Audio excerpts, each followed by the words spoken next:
Hello, everyone. We will be starting our webinar on dengue outbreak control in the African region. Today is our third day, and we will be going through integrated surveillance of dengue vector surveillance, and integrated vector management. And as usual, we will be, first of all, going through some reminder. All our presentation, all our comments and questions should be adhere to the code of conduct to prevent harassment, including sexual harassment at all WHO events. So we will make sure that even during our webinar, we are fully adhere all these code of conduct. Just a quick reminder, anyone who has questions related to subject to integrated surveillance, vector control, and vector management, please write your question in the Q&A session. If you have any logistic IT related issues, please put it in the chat. And I want to say it again, don't put specific related topic question in the chat, but in the Q&A session. You can also use the chat to introduce yourself, including your name, institution, and country you are following this webinar. We have interpretation. We have English, French, and Portuguese interpretation. If you want to move from one interpretation language to another, please go to and mute original audio. You can, continue to hear that. So you have in the three languages. We have also opportunity to have live transcription, and you can just, pop it out by clicking on show captions.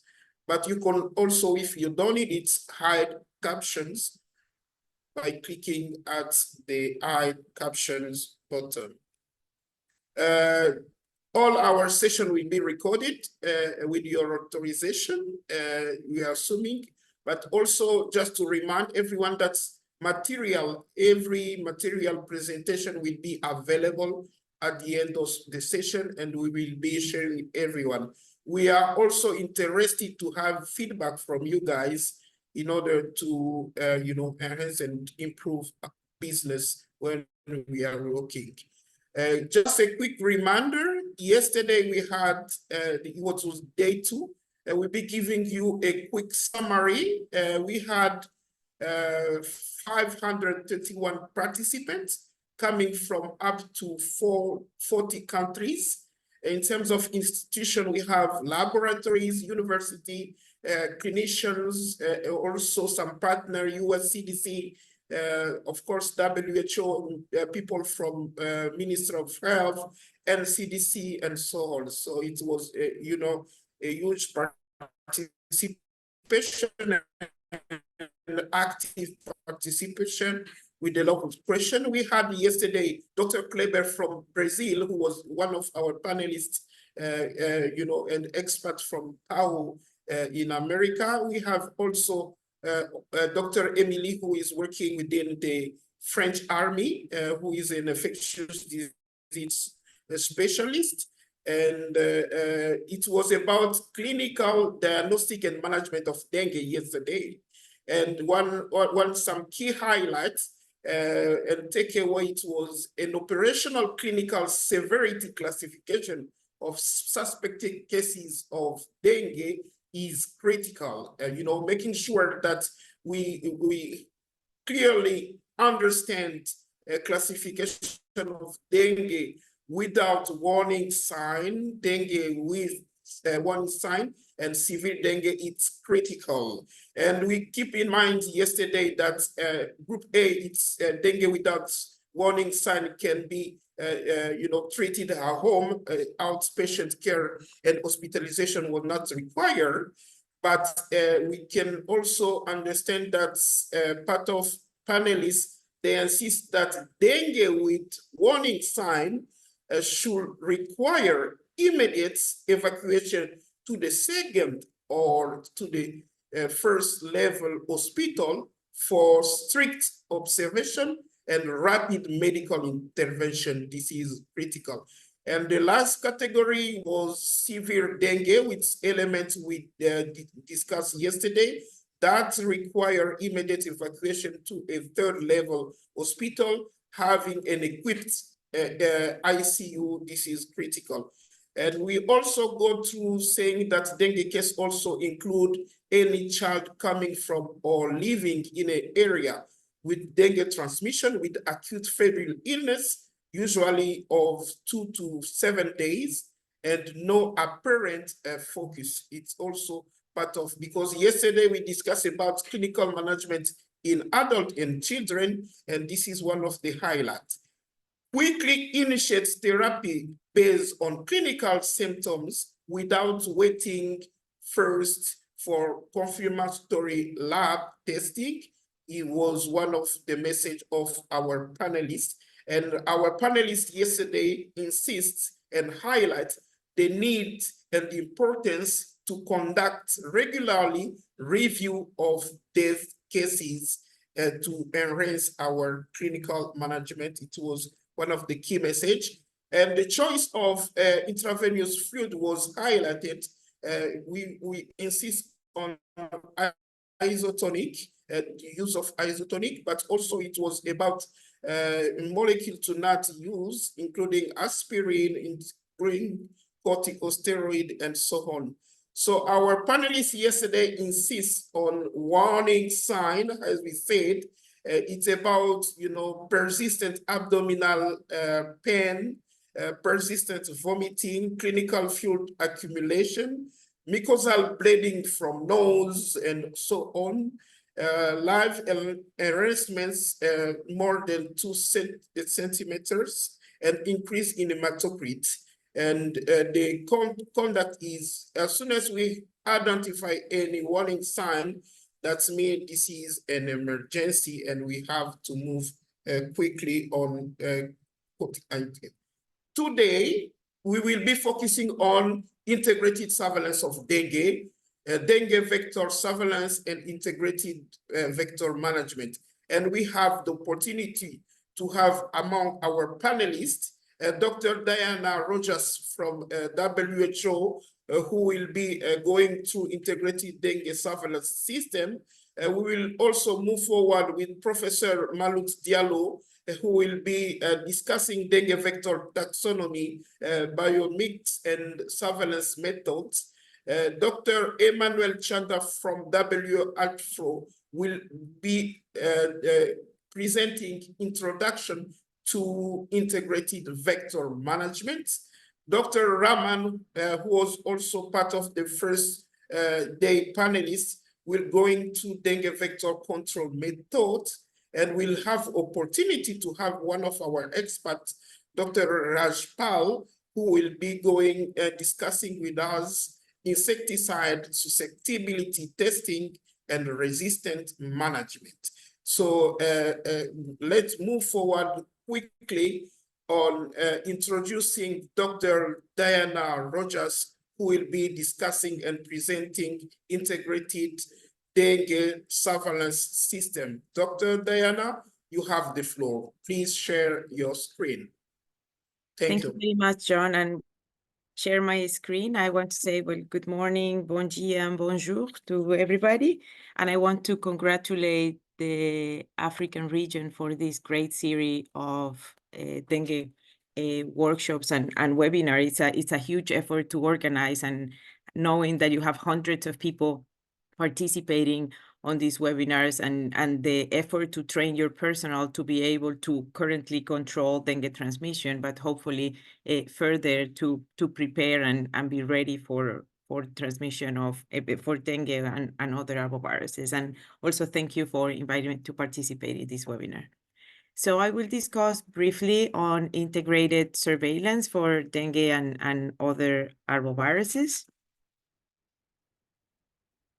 Probably by now you have already heard about the Global Arbovirus Initiative, which is one of the big umbrellas where all the dengue and other arbovirus activities are on.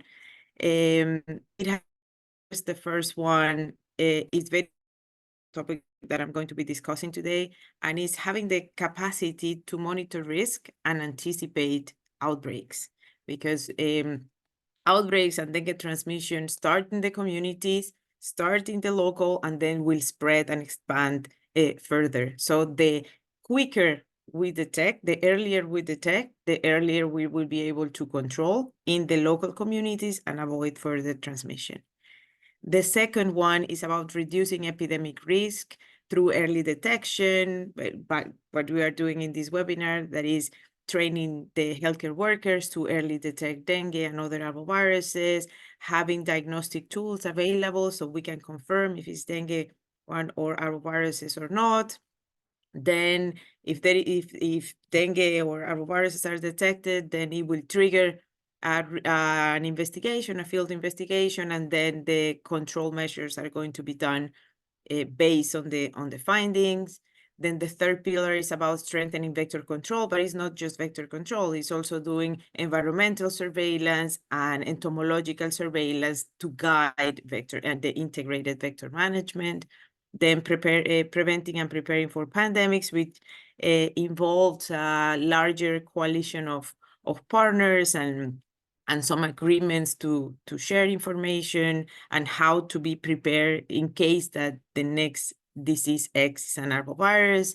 Then the fifth pillar is about enhancing innovation and new approaches, which is how we can coordinate and give to the researchers and all the people that are doing currently research and development on arboviruses, which are the research priorities on the main pillars. So in lab, we need more diagnostic tools or evaluation of diagnostic tools to differentiate viruses.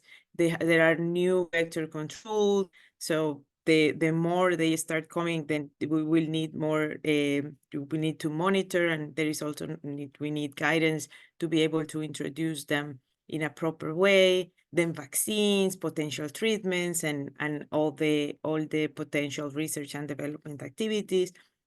And of course, building a coalition of partners, because all the people that are here in this call are partners of the Arbovirus Initiative, because some of you are on the field, some of you are in the national level, some of you are in the regional level, some of us are in HQ, and we are all partners and trying to fight and control dengue and other arboviruses. So on the pillar one of the priority actions was to have a global risk monitoring framework for arboviruses.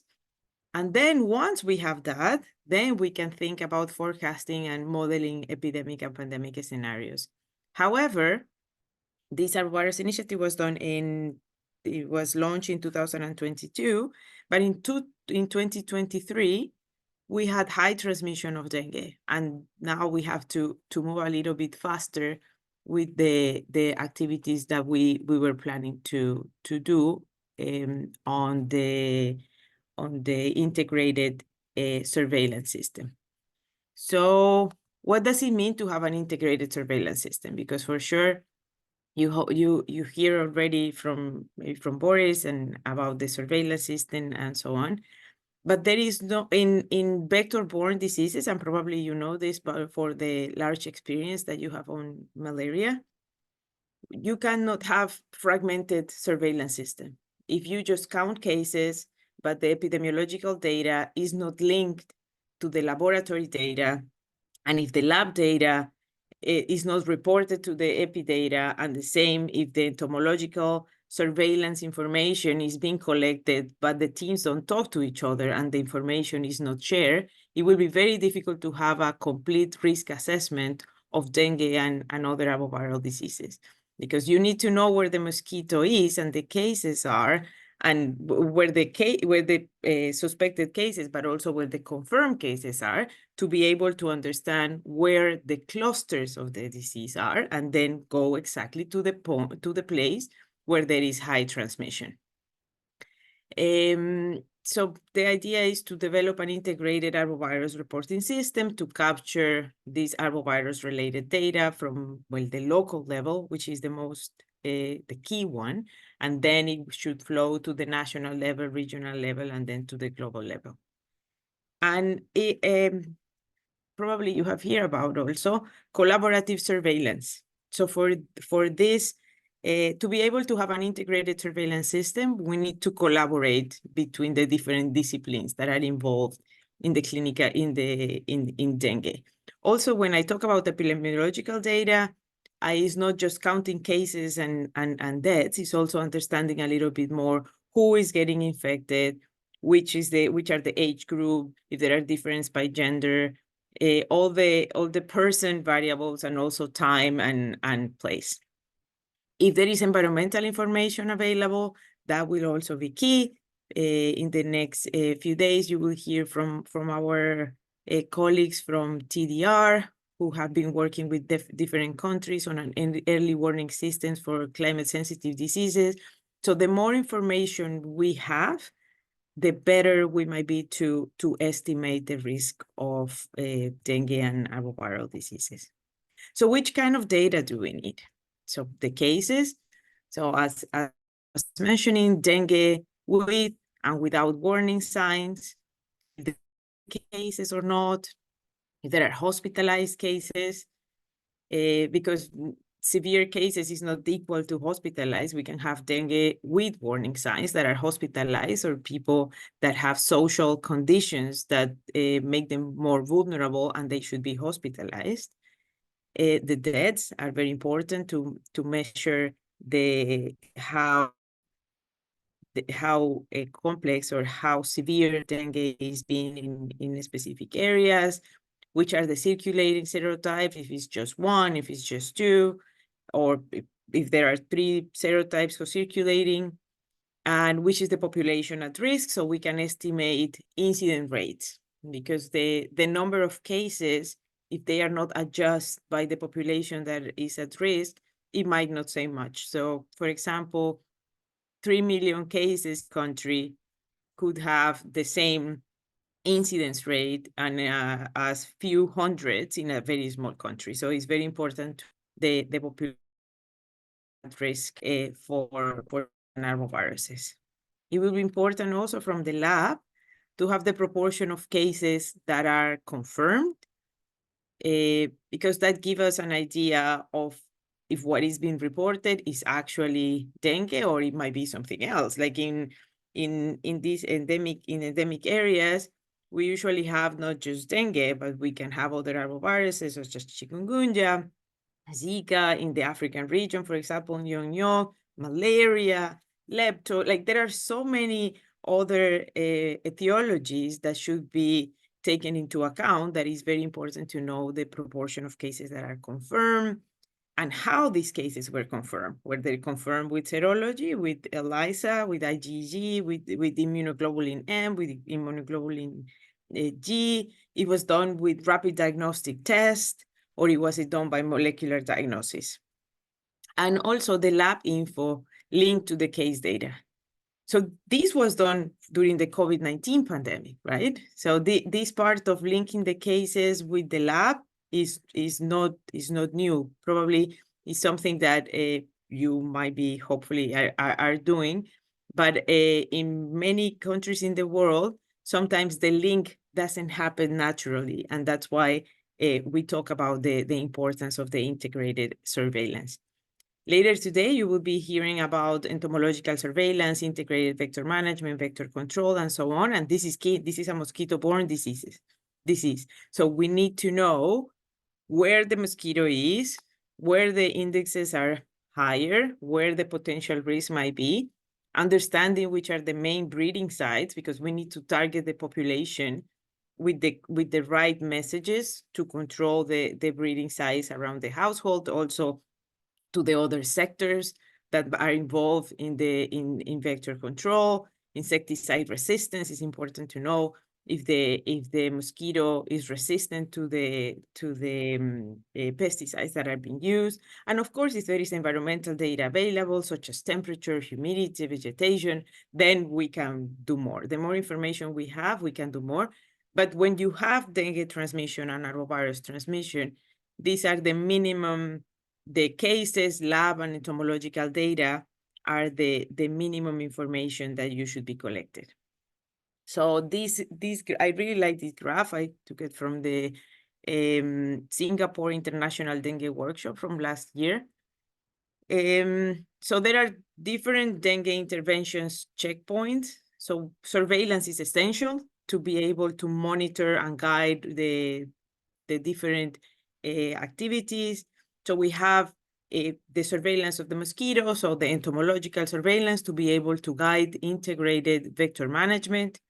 We have to know which is the virus to understand which serotype is circulating and be prepared. If it was a serotype that circulated before, it can tell us if the risk of the population, because as you know, if there is a new serotype that is introduced into a country, and a previous serotype was circulating, then it might increase the risk of severe disease.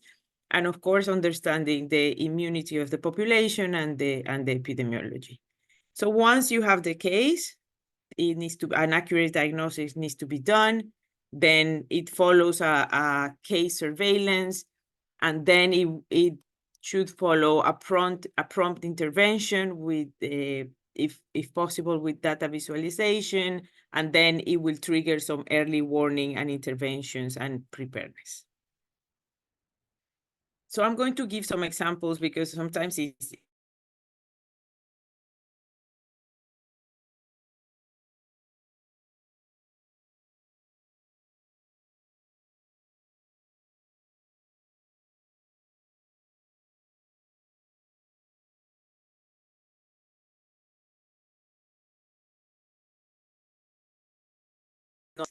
and their databases from the dengue cases and the lab are linked. So you can find in the web page. The link is in the presentation, so please feel free to click on the links and look a little bit more. This information is publicly available. So what they do is they report publicly all the cases every single day, and then by epidemiological week, and this information is fully available. So from the first 8 weeks of 2024, they have reported 3,430 cases. And then what they do is to those dengue cases and show where the clusters are. So where the group of cases are, or which are the areas where the cases or the transmission is occurring. So you can see here in this map, those colored in red are the ones that have the highest risk, or they have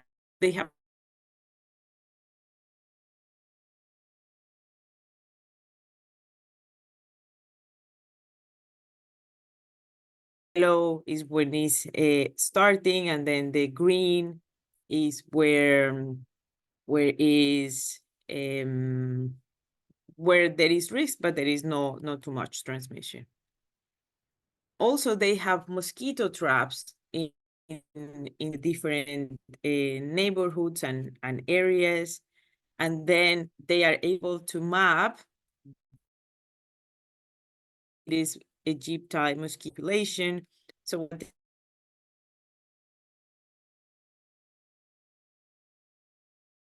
their interventions in each of these areas.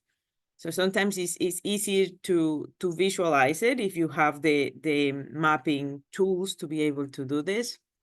And then, but also if you have a database and you can, sometimes having a weekly meeting with the epidemiologists, with the lab, the entomologists, and the clinical management person, you can have a broad overview of what's going on.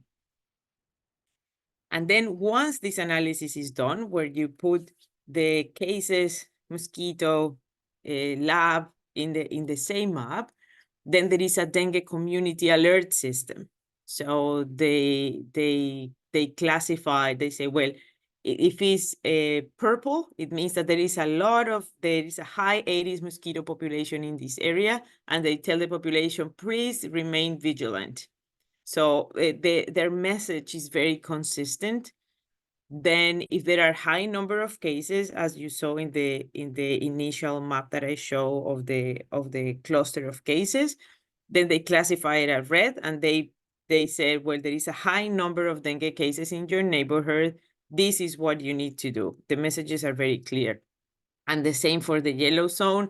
And then they do the vector control activities, and then they are monitored and evaluated to see if they had an impact, and the cycle continues as in surveillance in general.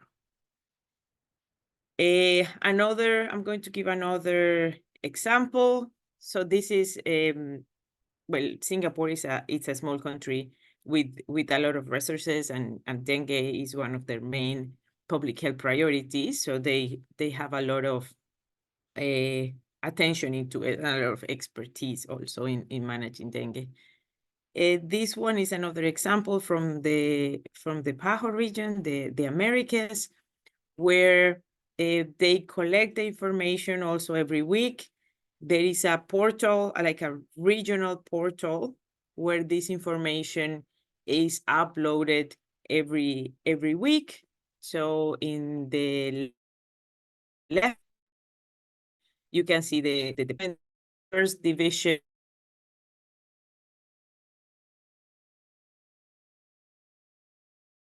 rate, and then once the information is uploaded, this system provides the analytical tools to be able to do the plots, the tables, and update the maps every 1 or 2 weeks. Every time that the information is uploaded, all this information is updated automatically. And then you can see here in the map where the incidents are higher. In this one also, they have the average, the entomological information, the infestation index by each of the states. And also this information is updated every couple of weeks or every time that the information is collected. And then you can see that, well, in the north is where the highest mosquito densities are. And then you can see that sometimes it doesn't correlate really well, but it's good to understand what's going on. And additionally to that, they have the circulation of the different serotypes by state. So then in this case, they know that serotype 2 is the one that is mostly circulating. And I brought this image because it has a year 2022, 2023, and 2024. And you can see something really clear. So in 2022, the serotypes that was circulating the most was serotype 1, with some serotype 2 in the center and in the south. And then serotype 2, which is in orange, started increasing. They started detecting more serotype 2, and now is the most prevalent. And currently they are having one of the worst dengue outbreaks in the last 5 years. Dr. Rojas, you have 1 minute left. Thank you very much. And then, and there are some other countries and in the region who have exactly the same kind of analysis. So to conclude, an integrated surveillance for dengue and other arboviruses is needed to be able to do a full risk assessment. So please, the entomologists, epidemiologists, lab and clinicians start working together and build multidisciplinary teams. Probably that's what you've been doing because you have a lot of experience with malaria. It's a different vector. Is the approach is different, but the multidisciplinary work should be maintained. Before you start collecting the data, there needs to be a plan of the analysis that you're going to do, because it's not collecting data just for the sake of collecting it. It's because this information is going to be used for action and to trigger interventions. The minimum data should be epidemiological data, lab and entomological data. and the participation from all the components. And I brought these examples to show you that it is possible. It might need a lot of work initially to start building the surveillance system and working together. But once it starts working, you can see how you can understand better the risk of dengue and other arboviral diseases. And thank you very much for your attention. And that's it from my side. Happy to answer any questions. Thank you so much to Dr. Diana for the presentation. We'll be moving to Q&A questions. So we have a couple of questions in Q&A session, and then we will be also asking participants to raise hand to ask live question if needed, if in any languages, Portuguese or French or English. Dear participants, is it any question from Dr. Diana? Please raise your hand. Okay, we have 2 hands left raised. Barry Yaya, please submit. Barry Yaya. Bonjour. Je vous appelle de la Mauritanie. Ça va, comment vous allez? J'ai 2 questions.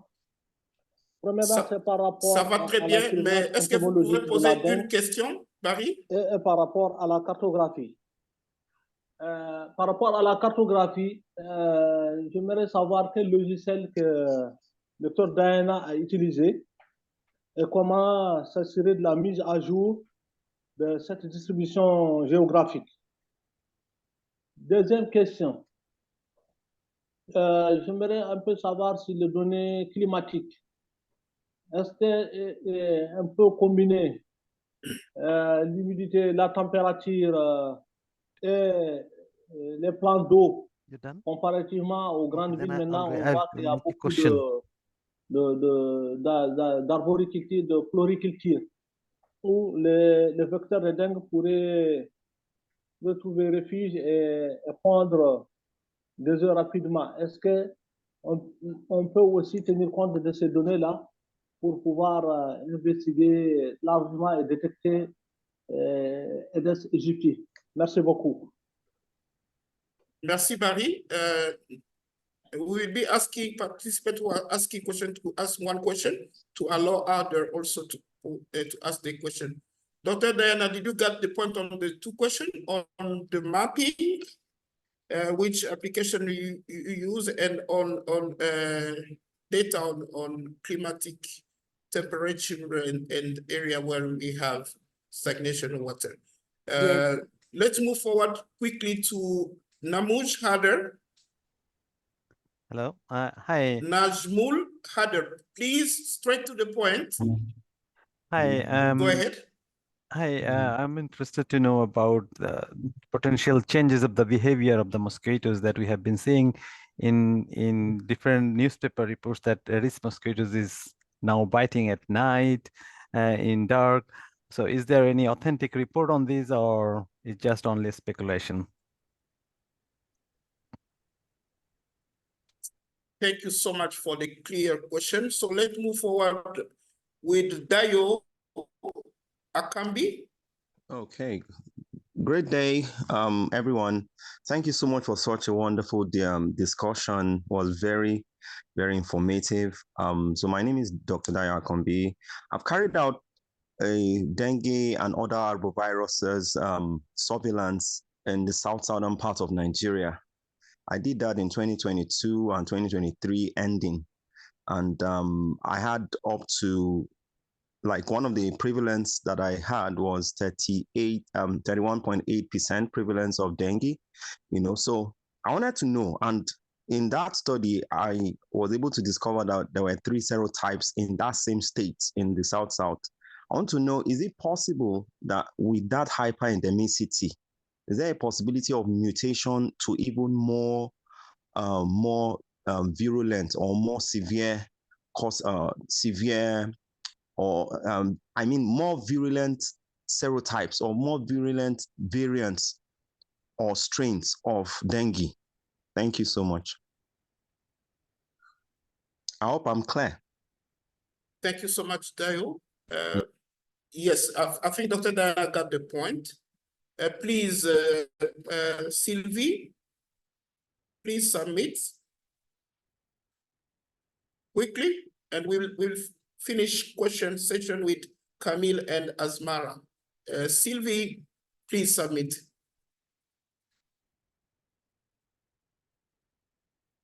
Alors, Sylvie, bonjour, vous pouvez poser moi votre c'est question. Sylvie Facina, je suis épidémiologiste et entomologiste. Je travaille à l'INRB en République démocratique du Congo. Mais pour le moment, je suis étudiante au Canada. En tant qu'entomologiste, quand vous avez présenté les données, la partie laboratoire, comme si la partie laboratoire n'est pas vraiment prise en compte. Pourtant, l'identification des Aedes, des différentes espèces, c'est très utile en entomologie. Qu'en est-il de la partie laboratoire? Est-ce que la partie laboratoire, ils ont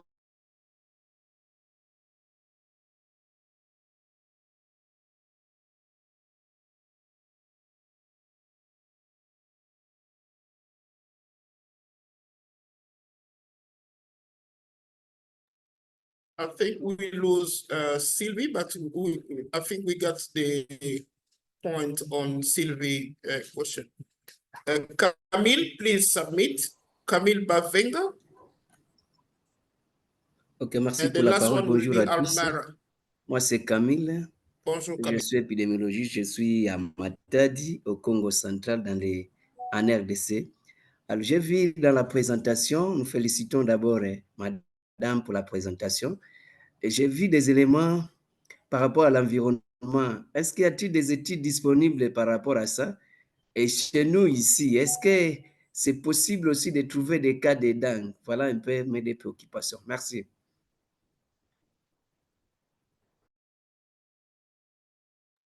Asmira, the last one. Okay, my question to Dr. Diana is, before yesterday, Peru has declared emergency state secondary to dengue outbreak with 31,000 infected patients and 31 deaths in the past 6 days since the start of 2024, especially on the northern Peru. If such an outbreak occur or happen in African countries, considering the economy in those countries, what is the best measure advised to be taken? And are there concrete guidelines prepared by the WHO on how to tackle or fight epidemic of dengue? Thank you. Thank you so much. We have a lot of questions, but we have to strict in the time. Dr. Diana, you have the floor, and in the same time, our panelists, other colleague and experts will be, and Dr. Diana as well, addressing question in the Q&A session. But let's go with live question. Over to you, Dr. Diana.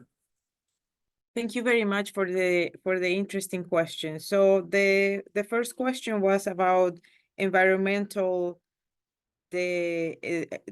environmental data and how it can be used, and if there are, and there was a question also at the end about the environment, so I'm going to join the answers. So the environment is very related with the mosquito density, so it has a direct effect on dengue transmission. There are several covariates or variables that are environmental variables that are related to dengue and arboviral transmission, which are temperature, humidity, in some areas vegetation, and so on. And it has been described since several decades ago, probably, and that's why dengue and arboviruses are considered one of the key climate-sensitive diseases, because the mosquito metabolism depends on the environmental temperature.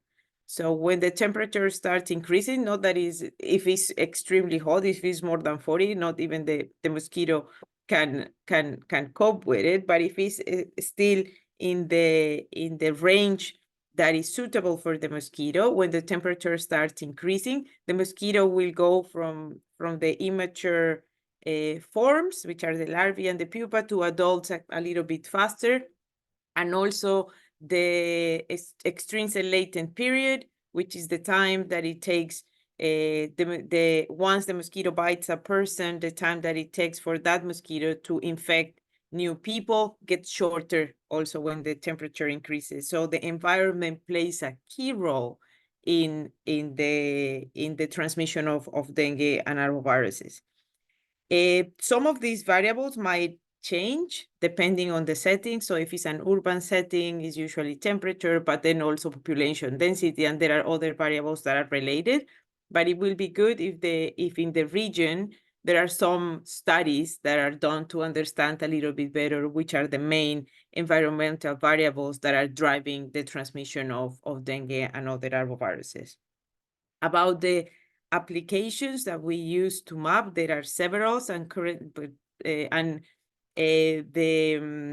one of the most common is ArcGIS, but there is also ArcMaps, which are completely free. So people need a little bit of coding, and then the cartography, it's available and is embedded into those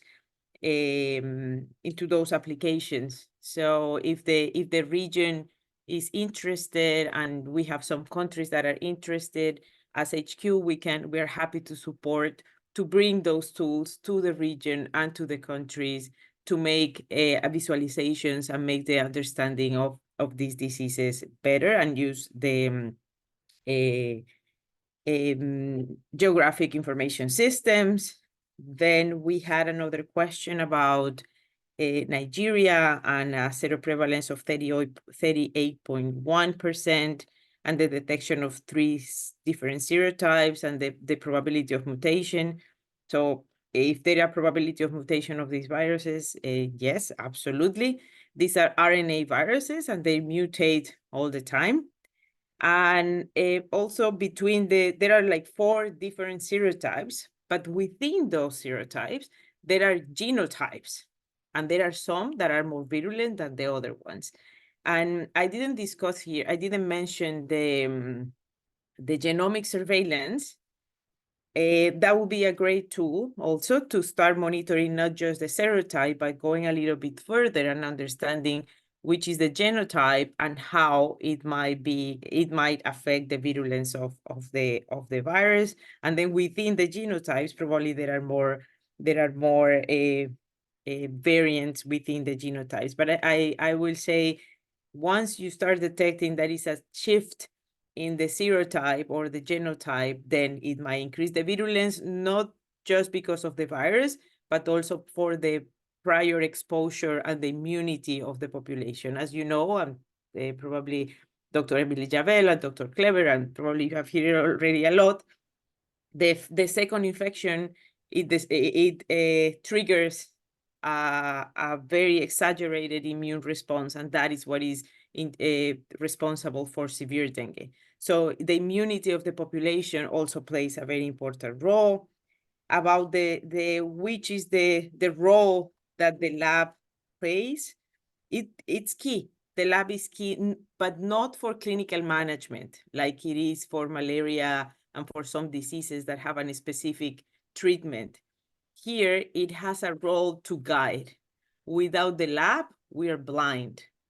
We don't know if it's dengue or it's not dengue. It plays a role at supporting surveillance and guiding vector control and all the other actions that need to be taken. Also, there is virological surveillance in mosquitoes, or entomological virological surveillance, and probably my colleagues that are entomologists that are going to be discussing this a little bit further, and where people can take samples of the mosquitoes, and then they take the head, and then they crush the mosquitoes, and then they can run also molecular testing to look at the viruses that are circulating, and they can also be like early warning. If you start detecting viruses in the mosquitoes, it means that you might have the risk of this virus to cause epidemics in specific areas. So the lab has a very supporting role and guiding role. It's not just for epidemiological surveillance, but also for entomological surveillance. And then the last question, I hope I covered them all, was about Peru and the outbreak that they currently have. I'm currently actually in Washington in a meeting with PAHO. They are planning all the activities for arboviruses and how to prepare, get ready, and to currently respond to these large outbreaks. And it's very worrying what is happening in Peru.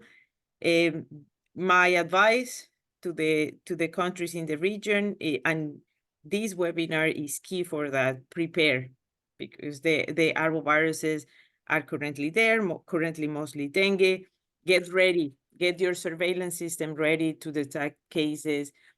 Train your healthcare workers to identify the symptoms and how to do clinical management of dengue. So when the virus is introduced or is detected, it can be quickly controlled.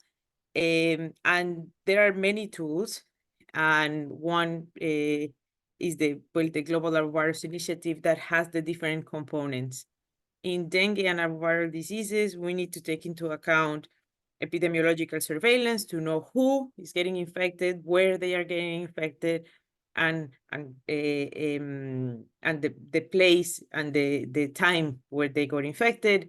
Then we need the lab to support and see if it's dengue, because these febrile illnesses, they look all very alike, and we usually have different pathogens co-circulating. So we need to know if it's dengue, not to treat the patient, but to know that it's circulating, so people have an idea that it's circulating and they need to be alert to early detect. Then the clinical management, so having the doctors ready to detect and do a close clinical management, as for sure it was explained by Dr. Kleber and Dr. Emily yesterday. Then we have, of course, it's a mosquito-borne disease. We need entomological surveillance. We need to know the mosquito, the density of the mosquito, if it's resistant to the different vector control methods. We need to know where the mosquito densities are higher, and understand which are the main breeding sites of this mosquito, so the population can try to control the mosquito densities inside the household. And if there are some breeding sites that are outside the household, then bring the relevant partners to be able to intervene and control the mosquitoes. And very, very important is risk communication and community engagement. Yes, go ahead, please. Yes, Okay. risk communication and community engagement, because outbreaks start in communities and end in communities. Do never forget the community. That's it from my side. Thank you. Over to you. Thank you so much, Dr. Diana, for having us and joining. I will be suggesting to put your email, your contact, because people are asking in the chat, so you can have opportunity to follow up. But also there is just 6 questions in the Q&A, and we'll be happy if you can address those comments. Thank you so much again, Dr. Diana. Let's move forward now with the vector taxonomy and surveillance method with Professor Malout Diallo. Professor Malout Diallo, would you please share your screen, and you have 15 minutes for your presentation. Go ahead, please, Dr. Malout Diallo. Thank you very much, Chairman, and thank to the organizer concerning this meeting, this invitation. And sorry about my long silence. I was traveling and I was not in possibility to answer to all email. I make the slides on English, but I'm gonna give my talk on French. And the objective is, do you see my screen? The full screen, it's okay. Yes, we are able to see your screen, Professor. Okay. Donc, je vais vous parler de la dengue, donc en termes de taxonomie, mais également de la... 1 minute, Professor. Yeah. Diallo. I will be asking participants to go to the interpretation and mute original audio. because professor will be speaking in French, you will be having opportunity to have translation. Interpretation, mute original audio, and you will be able to hear what professor, if you are not fluent in French. Over to you, Dr. Diallo. OK. La taxonomie du vecteur, sa biologie, mais également les méthodes de surveillance concernant les vecteurs de la dengue.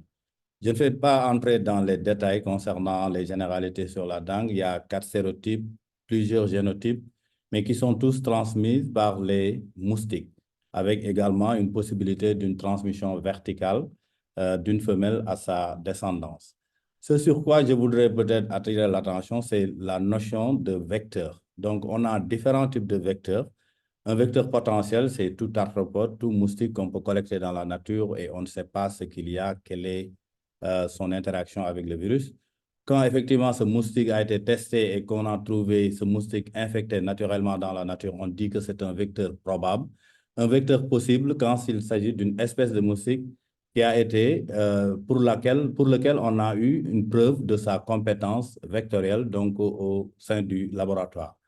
Et justement, quand il y a une combinaison donc, de ces deux facteurs, une association du virus dans la nature avec le moustique, mais également la capacité à transmettre en laboratoire, c'est là où on dit qu'effectivement, on a un vecteur prouvé.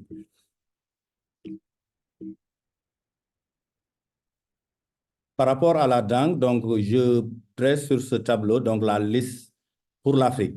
Évidemment, ailleurs, on a d'autres espèces. Pour l'Afrique, donc, de toutes les espèces de moustiques qui ont été trouvées associées au virus de la dengue. Et je me suis permis donc, de les séparer en 2 groupes.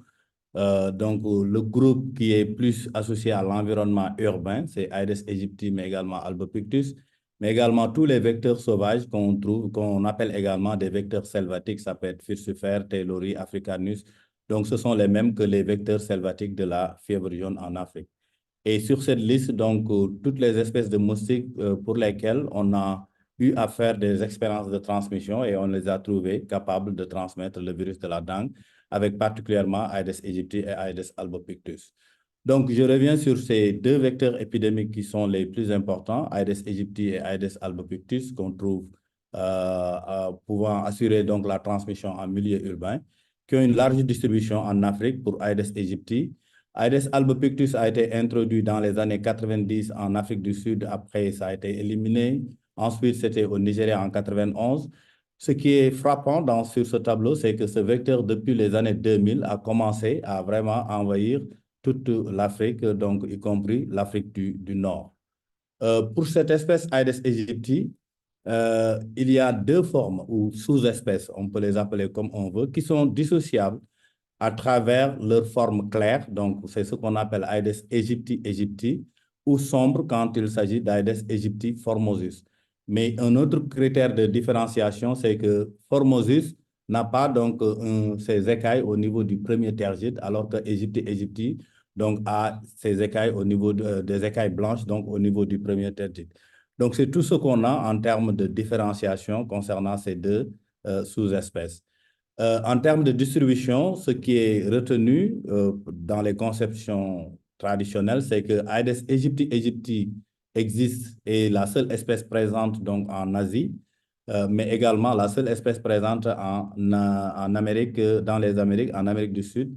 Et Aedes aegypti formosus, qu'on considère comme étant la forme ancestrale, est présent en Afrique avec, à côté de Aedes aegypti. Et pendant très longtemps, on a tout le temps pensé que Aedes aegypti n'était présent en Afrique que sur la côte est africaine et que sur toute l'autre partie de l'Afrique, il n'y avait que Aedes formosus. C'est un débat qui est en cours, donc on peut spéculer là-dessus, mais ce qu'on peut retenir, et par rapport à des données récentes qu'on a obtenues, par exemple au Sénégal, c'est que même en Afrique de l'Ouest, on peut trouver la forme aegypti, qui est anthropophilique, qui utilise des gîtes artificiels, et la forme zoophilique, donc Aedes formosus, qui utilise également les gîtes naturels. Et quand il s'agit du Sénégal, donc selon qu'on soit au sud du Sénégal, qui est la zone la plus humide, comparée à la zone nord, qui est la zone la plus sèche, on trouve particulièrement formosus donc dans cette forêt, et dans l'autre zone où effectivement il y a plus de zones urbanisées, on trouve Aedes aegypti. Ce débat, je disais, est en cours, donc il est difficile de trancher ce débat, mais ce qu'on sait, en tout cas du point de vue génétique, c'est que les populations africaines sont complètement différentes, comme vous le voyez ici en bleu, des populations donc des autres parties du monde. Et parlant de Aedes aegypti toujours, donc ce que je voudrais dire concernant sa biologie, c'est qu'il s'agit d'une espèce qui utilise essentiellement donc des récipients. Ce récipient peut être donc un récipient naturel, ce récipient peut être un récipient artificiel. Donc son cycle de vie sur la phase aquatique avec les œufs, les larves, mais également les nymphes se passe essentiellement au niveau d'un conteneur, d'un réceptacle qui peut contenir de l'eau pendant un moment. Et il y a une phase aérienne, justement, qui effectivement a 3 types d'activités. La première, c'est de rechercher un hôte pour piquer et prendre du repas de sang, se reposer quelque part, mais également trouver, après ce repos et maturation de ces œufs, donc trouver de l'eau pour pouvoir pondre ces œufs. Et justement, c'est là où on entre donc dans la biologie de l'espèce pour parler de ses préférences trophiques. Donc, les repas de sang partout, que ce soit en Asie, j'ai marqué ici à droite donc, le cas de la Thaïlande, le cas de l'Australie, mais également quelques exemples que nous avons sur plusieurs localités du Sénégal. On a vu que l'espèce est hautement anthropophile. Il préfère piquer les humains, bien que effectivement, il peut piquer également d'autres animaux. Ça peut être du bétail, ça peut être donc également d'autres types d'animaux qu'on trouve dans l'environnement domestique. Les fréquences de piqûres, donc on peut avoir un seul repas pendant son cycle gonotrophique, ça peut être 2 repas pendant le même cycle gonotrophique. L'espèce peut avoir 3 repas et même plus de 3 repas. Et ces repas doubles ou triples peuvent se faire donc pendant la même journée, pendant, disons, avec une journée en décalé, 3 jours en décalé, 4 jours en décalé. On a vu l'espèce compléter son repas de sang au moins pendant 5 jours. Et ça, c'est très important en termes de transmission. Ça veut dire qu'un moustique infecté pourra piquer au moins pendant 5 fois pour pouvoir compléter son repas de sang, ce qui fait qu'il y aura au moins 5 personnes qui seront piquées par cette espèce, d'où l'importance dans la transmission. Où est-ce qu'il, c'est-à-dire ce repas de sang, il le cherche, le moustique le cherche donc pendant la journée. Les données qu'on a obtenues en Afrique, mais également ailleurs, montrent qu'effectivement, c'est un moustique qui pique essentiellement de jour.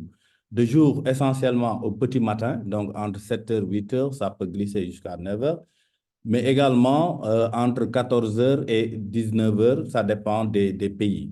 C'est essentiellement ce qu'on a vu. Donc, c'est l'exemple donc, du Ghana que j'ai montré ici, mais également un exemple que j'ai montré qui a été observé au Sénégal. Et où est-ce qu'il cherche ce repas? Donc, essentiellement à l'extérieur donc des habitations. Ce que je veux dire, c'est qu'il fréquente rarement les chambres pour chercher son repas de temps. Donc, il pique essentiellement à l'extérieur. Et ça, c'est des données qu'on a obtenues également au Ghana, au Kenya, mais également au Sénégal, utilisant différentes méthodes. Ça peut être donc le Human Landing Catches, les captures sur homme. Ça peut également le BG Sentinel Trap. Et une fois qu'il a piqué, donc effectivement, l'espèce se repose, il y a un cycle gonotrophique qui va se faire, donc qui dure en général entre 48 heures et 72 heures. Et ce cycle gonotrophique dépend de plusieurs facteurs, notamment la température. Et ce qu'on sait de l'espèce également, c'est que ces œufs peuvent résister donc à la dessiccation.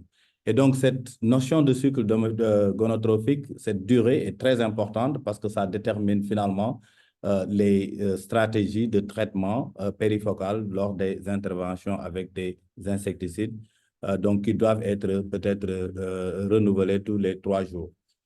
Une fois que le moustique a pris son regard de sang, a cherché son hôte, a pris son repas de sang, son activité qui suit, c'est de se reposer. Se reposer essentiellement pour l'Afrique, c'est à l'extérieur que Aedes aegypti, qu'on a vu Aedes aegypti se reposer. Évidemment, quand on prend le cas du Kenya, c'est le graphique histogramme à droite, c'est essentiellement à l'extérieur. Mais quand on regarde donc les populations d'Asie, donc mais également d'Amérique, Porto Rico et Thaïlande, on a vu que l'espèce se repose essentiellement à l'intérieur. Et ça, il faut effectivement avoir ce type de données pour pouvoir avoir de bonnes stratégies d'intervention et éviter d'extrapoler peut-être des outils qui marchent donc dans d'autres contextes épidémiologiques. Ce sur quoi je voudrais également attirer l'attention, c'est que même si c'est-à-dire le moustique se repose à l'extérieur, on a évidemment un changement dans le temps. J'ai donné ici l'exemple donc d'une étude qu'on a fait donc de août 2022 à avril 2022 donc au niveau de Dakar, la capitale du Sénégal. Et ce qu'on a constaté, c'est que évidemment, globalement, Aedes aegypti est à l'extérieur, se repose à l'extérieur, mais comme vous le voyez ici, le mois de février, l'espèce se repose essentiellement à l'intérieur. Donc, il y a un changement qui peut être dû effectivement à des variations climatiques. Peut-être qu'il faisait extrêmement chaud et que l'espèce trouvait mieux de se reposer à l'intérieur. Une fois que l'espèce ait fait son repos, il faut voler, c'est-à-dire cette activité de vol, donc pour la recherche du repas de sang, mais également pour la recherche donc de gîtes de ponte. Donc, ce qu'on a constaté, donc malheureusement, je n'ai pas de données pour l'Afrique, mais pour les autres parties du monde, ce qu'on sait, c'est que Aedes aegypti bouge vraiment sur des distances relativement courtes. 300 mètres, on a eu un record de 800 mètres ici au Brésil, on a eu 400 mètres notamment à Puerto Rico, Singapour, c'est 300 mètres. Mais ce qu'il faut retenir, c'est que par exemple pour le cas de Thaïlande, l'essentiel donc des populations donc ne dépasse pas la limite de 100 mètres. Et ça donne également une idée donc sur évidemment la zone à couvrir donc pendant les interventions en termes de lutte antivectorielle. Cette activité dispersive, je le disais tantôt, c'est pour chercher son hôte, mais également pour chercher des gîtes de ponte. Certainement, on en a parlé dans les présentations précédentes. J'ai parlé disons, de gîtes artificiels. Donc, ça peut être de différentes natures. Ça varie d'un pays à l'autre suivant les habitations, l'habitude des populations donc à conserver l'eau. Ça peut être des canaries, ça peut être des fûts, ça peut être des tanks, ça peut être donc des citernes, donc n'importe quel type de gîte. Mais également, beaucoup de gîtes naturels peuvent également servir à Aedes aegypti, que ce soit des cosses de fruits, des trous d'arbres, mais également des plantes. Des gîtes qui sont abandonnés. Les pneus sont en tout cas un problème majeur en Afrique, mais également tout autre type de dispositifs qui ont été, disons, jetés par l'homme et qui sont dans l'environnement domestique ou péridomestique de l'homme, qui peuvent contenir de l'eau pendant la saison de pluie et qui peuvent servir donc de gîtes d'Aedes aegypti.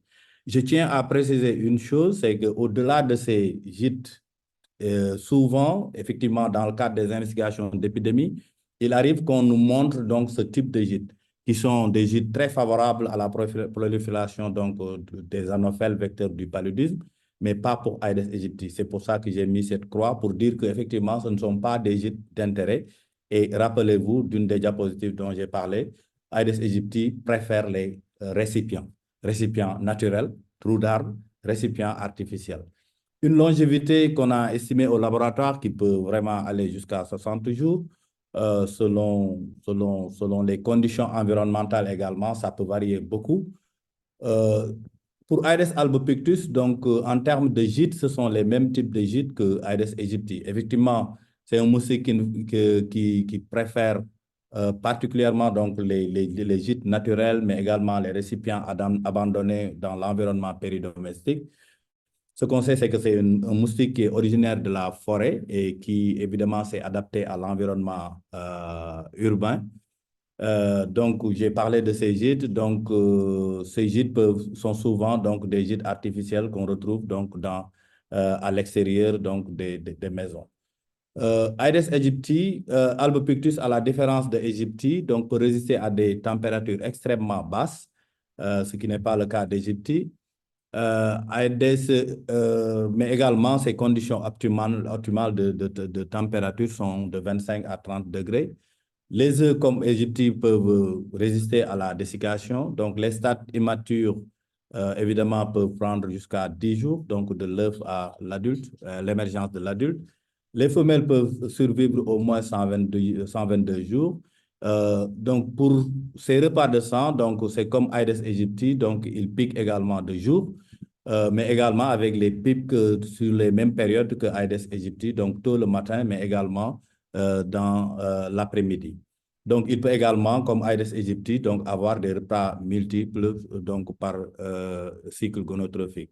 Et donc, ces distances de vol, c'est la même chose, donc de 400 à 600 mètres, bien que certains records ont été retrouvés ailleurs. Donc, c'est tout ce que je voulais dire concernant la biologie de l'espèce. Donc, avec cette biologie, évidemment, on peut se permettre de bâtir donc, un programme de surveillance avec différentes méthodes. Ce qu'il faut retenir concernant la surveillance en termes de cibles. Docteur Diallo, Oui. Il vous reste 3 minutes. Vous pouvez Ça va finir. finir. Ça va finir. Okay. Thanks. Go ahead. En termes de cibles, ça sera les adultes, mais également les SAD immatures. Donc, puisque chaque SAD a un intérêt particulier.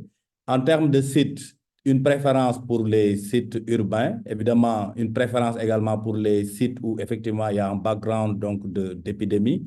Et surtout, donc, si on choisit des sites, essayez d'avoir donc des sites qui se situent à des zones géographiques différentes pour avoir différents environnements.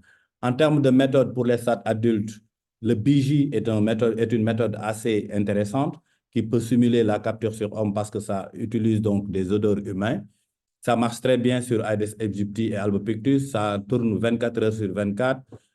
Mais également, avec ça, on peut avoir donc des indicateurs très nets sur la densité des vecteurs. Seulement, il faut tout le temps faire des ajustements concernant ce BJ.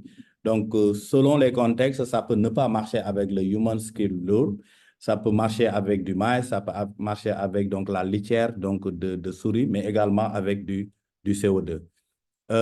Où le placer? Évidemment, dans une ville, vous savez très bien que selon qu'on soit au centre ou à la périphérie, ce n'est pas le même faciès écologique, d'où l'intérêt donc de faire des transects pour se situer à différentes zones. Quand on est dans une concession, au moins essayer d'avoir donc une collection à l'intérieur des chambres, mais également à l'extérieur. Et du point de vue fréquence, essayer d'avoir des collectes. L'idéal, c'est d'avoir toutes les heures, donc on change simplement le sac du BJ, toutes les 2 heures, toutes les 4 heures, toutes les 12 heures. Ça dépendra un tout petit peu des possibilités donc, concernant le pays. L'autre méthode, c'est l'aspiration avec le Procopac. Il y a le backpack aspirateur également qui est très intéressant. L'essentiel, c'est de faire donc, dans une maison le même timing, qu'on soit à l'intérieur ou à l'extérieur. Et avec ça, on peut calculer évidemment les densités, mais également avoir une idée donc, des taux d'infection, puisque ces moustiques peuvent être utilisés pour le diagnostic virologique, avoir les tendances exophiles et endophiles. Tous ces moustiques qui sont collectés avec ces deux méthodes peuvent être traités du point de vue virologique avec une identification, quelqu'un en parlait tout à l'heure, séparation des mâles et des femelles, mais également séparation des gorgés et des non-gorgés. Et les gorgés peuvent être utilisés et pour la détection virale, mais également pour l'identification donc de l'origine des repas de sang, utiliser donc différentes méthodes virologiques pour faire la détection. Si on a les moyens, effectivement, la métagénomique ou les Next Generation Sequencing sont également d'actualité. Pour la surveillance des stades immatures, évidemment, c'est le porte-à-porte avec, évidemment, après avoir fait un échantillonnage. Donc, quand les épidémiologistes s'intéressent à la taille de l'échantillon chez l'homme, pour le vecteur, il s'agit de la maison. Combien de maisons il faut inspecter dans une localité donnée pour être statistiquement significatif et faire le porte-à-porte, échantillonner les différents conteneurs, mais également faire des échantillonnages pour des mesures d'identification. Deux deliverables concernant cette méthode, on peut faire un mapping par rapport aux indices de risque qu'on peut calculer, qui ont été définis par l'OMS, et identifier des hotspots, mais également on peut faire la typologie des gîtes pour voir exactement, selon l'habitude de conservation de l'eau, quels sont les gîtes les plus infestés et peut-être dans le sens de l'éducation aux populations, s'appuyer sur ces gîtes.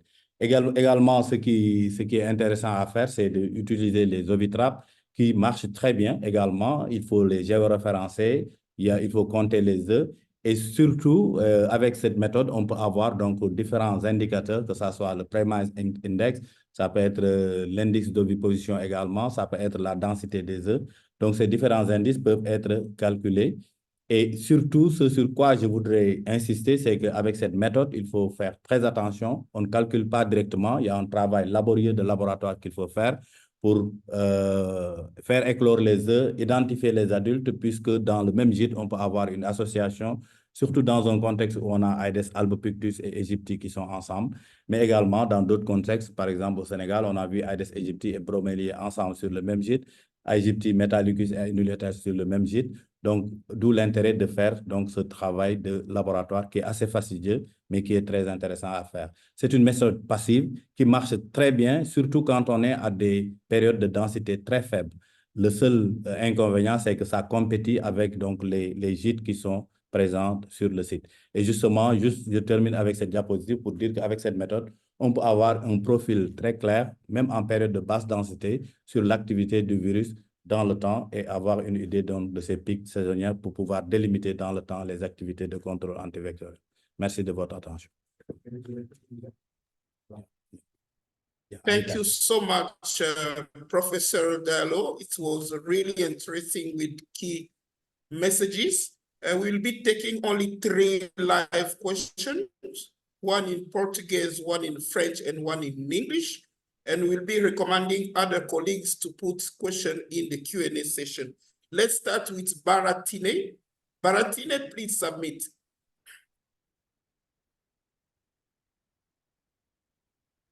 After Baratine, sorry, you will be the next. And lastly, we'll be taking Barry Nayas, sorry. Bara team, please submit. Open your microphone and just submit your question. Baratine? Okay, let's move with the Barilaya, please submit. Oui, bonjour. Merci beaucoup, professeur Diallo, pour cette brillante présentation. J'aimerais avoir quelques éclaircissements par rapport au cycle intrinsèque du virus chez le vecteur Aedes aegypti ou Aedes albopictus. Quelle est la durée de vie, la durée du cycle d'incubation intrinsèque chez ces moustiques-là? Merci beaucoup. Thank you so much for the question, Barry.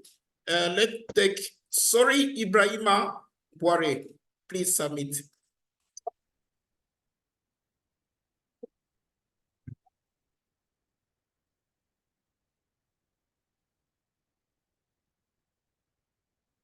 Sorry Ibrahima, please submit. Ok, bonjour tout le monde, merci Sorry beaucoup. Ibrahima, vous avez la parole. Ok, d'accord, merci beaucoup. Moi, j'ai en fait une question par rapport au gîte lavaire. Donc, on a parlé des récipients, surtout au niveau urbain, mais qu'en est-on des caniveaux? Parce que chez nous, généralement, la lutte anti-larvaire, surtout, on se focalise sur les caniveaux et les fosses septiques qui sont défectueux. Qu'en est-on de ces ouvrages-là? Je voulais savoir, est-ce qu'ils sont des gîtes importants ou pas, puisqu'on n'en a pas fait cas spécifique. Merci, Sorry, pour la question très claire. Let's end with Claudiane.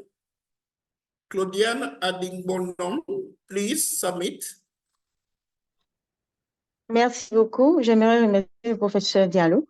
Ma question, c'est par rapport à comment on appelle, l'étude qui a montré que les vecteurs sont intérieurs, sont plus à l'intérieur, à Porto Rico et Thaïlande et au Kenya. Donc, j'aimerais savoir, est-ce que les bases, les données, est-ce que ces données sont prises à la même période, c'est-à-dire, comme lui-même il a dit, il y a, comment dire, en fonction de la température, ça peut varier. Maintenant, est-ce que ces données qui disent que à Porto Rico et en Thaïlande, c'est plus à l'intérieur qu'au Kenya qui est à l'extérieur, est-ce que ces données ont été prises à la même période au niveau de ces pays-là?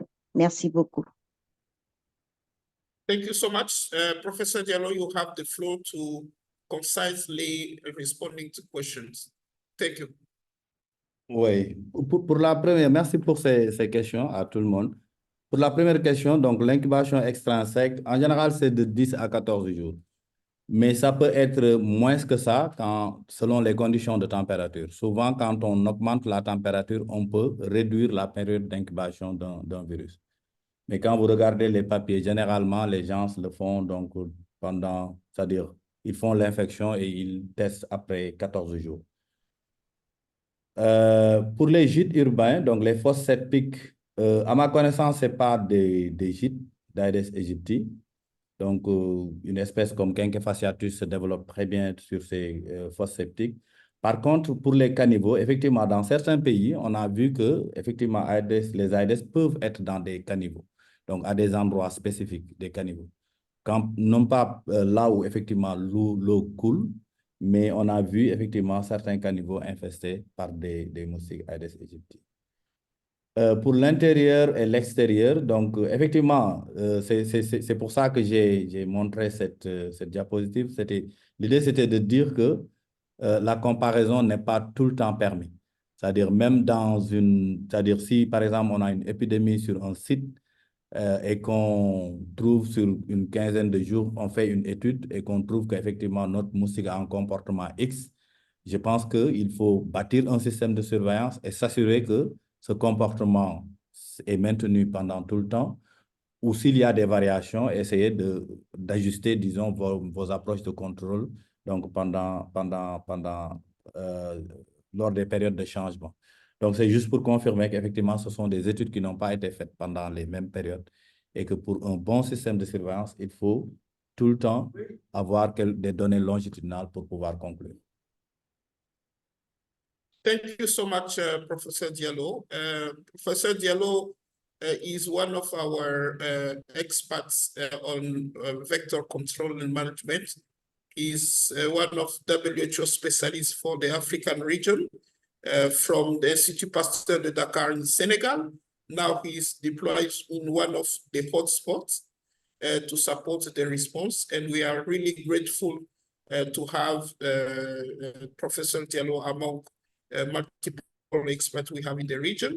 Please share, do not hesitate to share your email in the chat, but also kindly address questions in the Q&A session. It's important to address questions. People will be receiving presentation at the end of the webinar. This is why it's important to register. And when you register, we have your email, of course. So it's important to make sure that you register properly. And thank you, Professor Diallo. Please get in touch with Amarashi, sharing your presentation that we'll be sharing with her. Yeah, it is already done. Thank you so much, Professor. Now let's move now with another panelist who is Dr. Emmanuel Chanda, who is one of our experts in arbovirus and neglected tropical disease in Afro region. Dr. Emmanuel, you have the floor to discuss with us on integrated vector diseases, and you have 15 minutes assigned for this. Thank you so much, Dr. Chanda. Please share your screen. Thank you so very much, Chairperson. I'm just trying to connect my presentation now.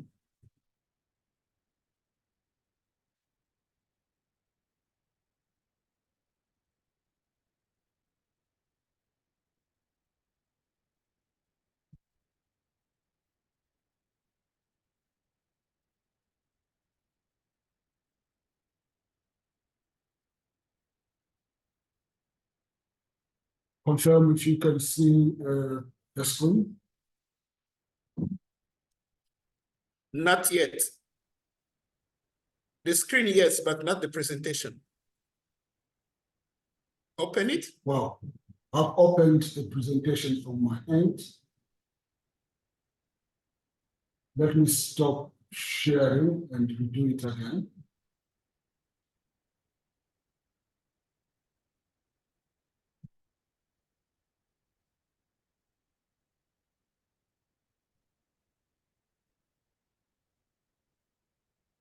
put it in mode, presentation mode. Are you able to see it in presentation mode? Not yet in presentation mode. Okay, now please proceed. Thank you. Thank you so very much. My name is Emmanuel Chanda, and I'm the technical officer for vector-borne diseases control here in WHO Outbreak. And I'll be discussing with you integrated vector management. I'll try to go just a little bit faster so that we gain some time.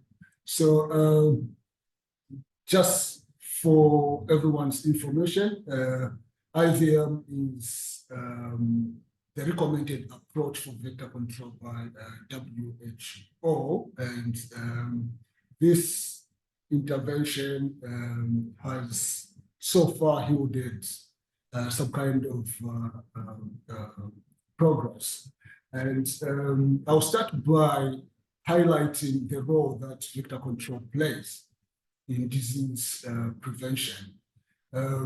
It has a well-known history for preventing, reducing, as well as eliminating transmission of diseases.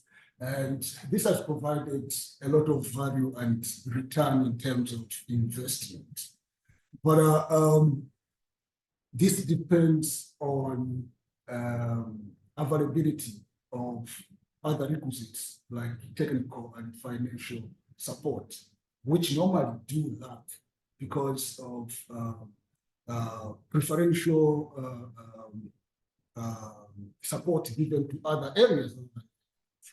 But we have seen the benefits in the area of malaria reduction and also in the area of onchocerciasis prevention and control in West Africa and Chagas disease in South America. For this intervention to rather strategy to yield dividends, it has to adapt to the changing environment. But so far, a lot of challenges have been encountered, including the verticality of programs. Most programs look at single diseases instead of multi-pronged approaches, and they do not really implement innovative interventions or interventions that really are amenable to local settings. We are seeing a lot of resistance of vectors to insecticides of public health significance, and capacity for entomology is largely lacking.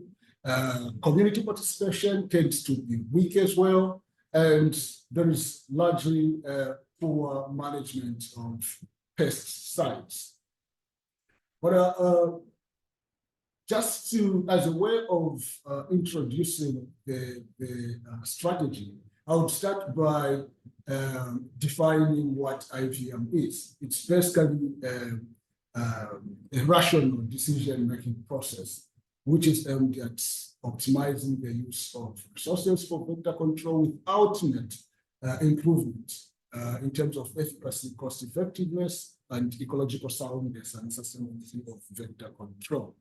This approach is guided by four principles vis-a-vis adaptive management, which requires iterative kind of decision making based on information derived from surveillance. It's also inclusive in nature, and this rides on the fact that vector control cannot just be left alone to the ministries of health or health sector, but it has to be an all-encompassing approach.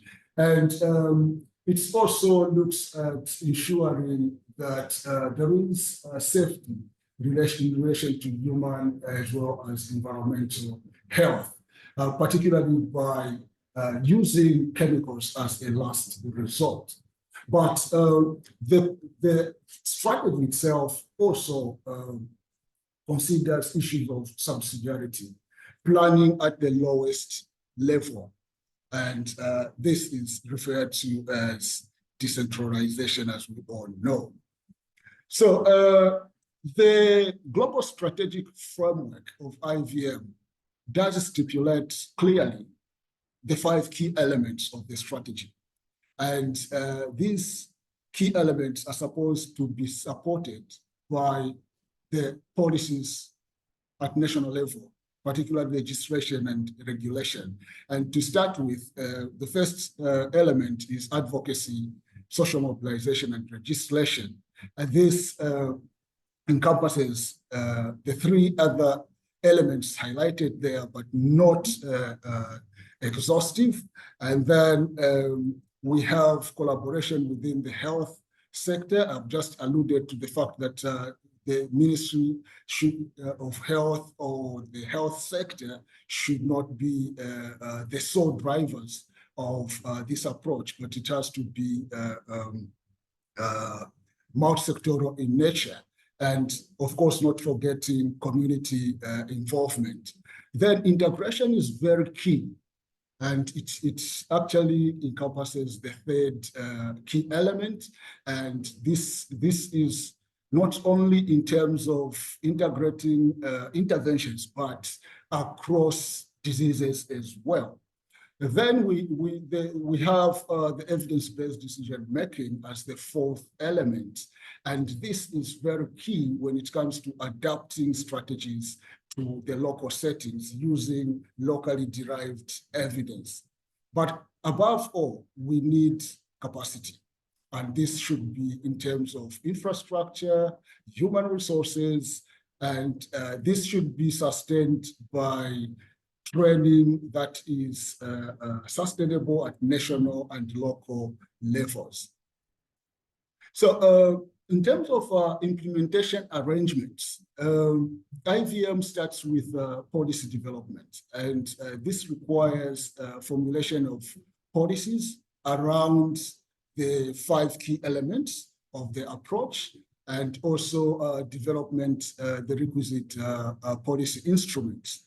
IVM should not be viewed as a program or standalone program as other countries have taken it, but it's a management and organizational approach which aims at improving institutions as well as people's actions and the processes for their operations, as well as collaborations, as well as techniques and knowledge requirements. It also focuses on intersectoral collaboration, like we have seen. There are key sectors that are supposed to be parts of this approach, and agriculture, because it does create breeding sites in their day-to-day activities. Housing and urban planning, they're supposed to improve conditions. So by improving housing, then they have a stake in that. In the environmental sector has to come in order to prevent breeding of the vectors. The tourism comes in because we need to make sure that, again, we stop importation of transmission of diseases. But education is very key, and we need to have issues of prevention of vector-borne diseases embedded in the curriculum. But all these sectors are supposed to be part and parcel of the interministerial steering committees that should play a very critical role in moving the agenda of IVM forward. But again, like I did hint on earlier, the community plays a very significant role in vector control, because vector transmission of diseases by vectors happens at different levels, and it's influenced by a lot of factors around people's activities and where they stay. So how do we ensure that communities play a significant role, right from the planning to the implementation of interventions, so that they can be sustainable? We need to ensure that we listen to the views of the community members. And we need also to ensure that we increase awareness by using the channels that they do trust in terms of communication. But we need again to build on what is existing in the communities in terms of their strengths and assets. So how do we implement IVM? Quickly, I would mention to say there are two aspects when it comes to implementation of the IVM approach. There is the technical aspect, which relates to assessment of the disease situation. This is three-pronged. You have the epidemiological assessment, then you have the vector assessment, and you have stratification. And then you have the operational aspects, where you have to identify the determinants of a given disease. So in this case, we're talking arboviruses, dengue in particular. But what are these determinants? We need to look at the host, the human host. We need to look at the pathogen itself. We need to look at the vector, and then we look at the environment. Or the interplay of this should be very important when it comes to directing our strategies and also interventions. But we need to move on using that information to select vector control methods. We have 4 categories of vector control. We have mechanical vector control methods, we have environmental vector control methods, we have biological vector control methods, and we have insecticide-based vector control methods. These in themselves have various options, but selection of these options is dependent, again, on a categorical selection criteria. And this criteria looks at issues relating to effectiveness of a given intervention. It looks at the safety of that intervention to the humans as well as environment. It also looks at issues relating to the susceptibility of the vectors to that insecticide-based intervention. This is, I'm referring to insecticide resistance here, but also community engagement and availability of logistics and policy arrangements are very critical. And then Dr. Chanda, yes, sorry sir? for interrupting you. 1 minute left. Okay, not a problem, not a problem. So then you move on to implementing the strategy, and this should be multi-sectoral. It has to be, it has to incorporate milestones as well as timelines, and then you need to have people to monitor. This slide just emphasizes the need of having entomologists around and for vector control programs to ensure that they have that capacity in place. But the implementation of IVM has not been devoid of challenges. And some of the challenges are highlighted there. There's been a lot of lack of political buy-in, difficulties in intersectoral collaboration, and of course the expertise that we have talked about, and the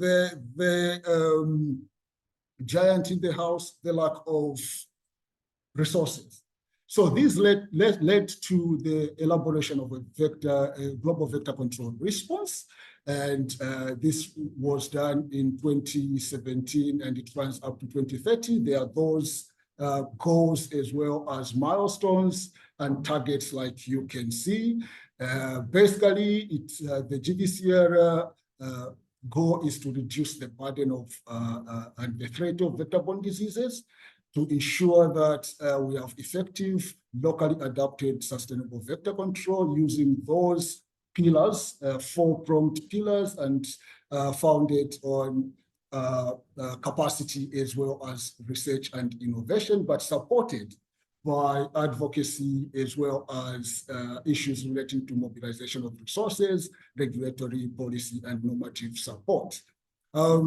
Just to end this presentation, it's important that countries do implement those key elements of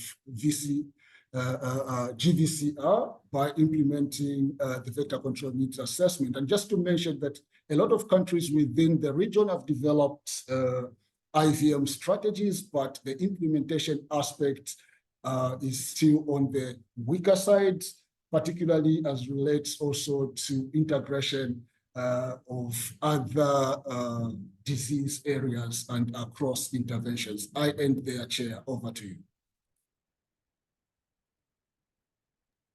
Thank you so much, Dr. Shanda. So please keep your question and or write it in the Q&A session. When we are now inviting Dr. Rahman, Dr. Rahman from HQ, please, he will be discussing with us on dengue vector control method. Dr. Rahman, you have up to 15 minutes. We'll be coming back to Dr. Chanda with question at the end of the session. Dr. Rahman, you have the floor.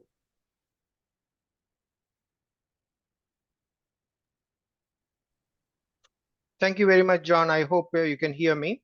My topic today is on dengue vector control tools and what evidence base do we have.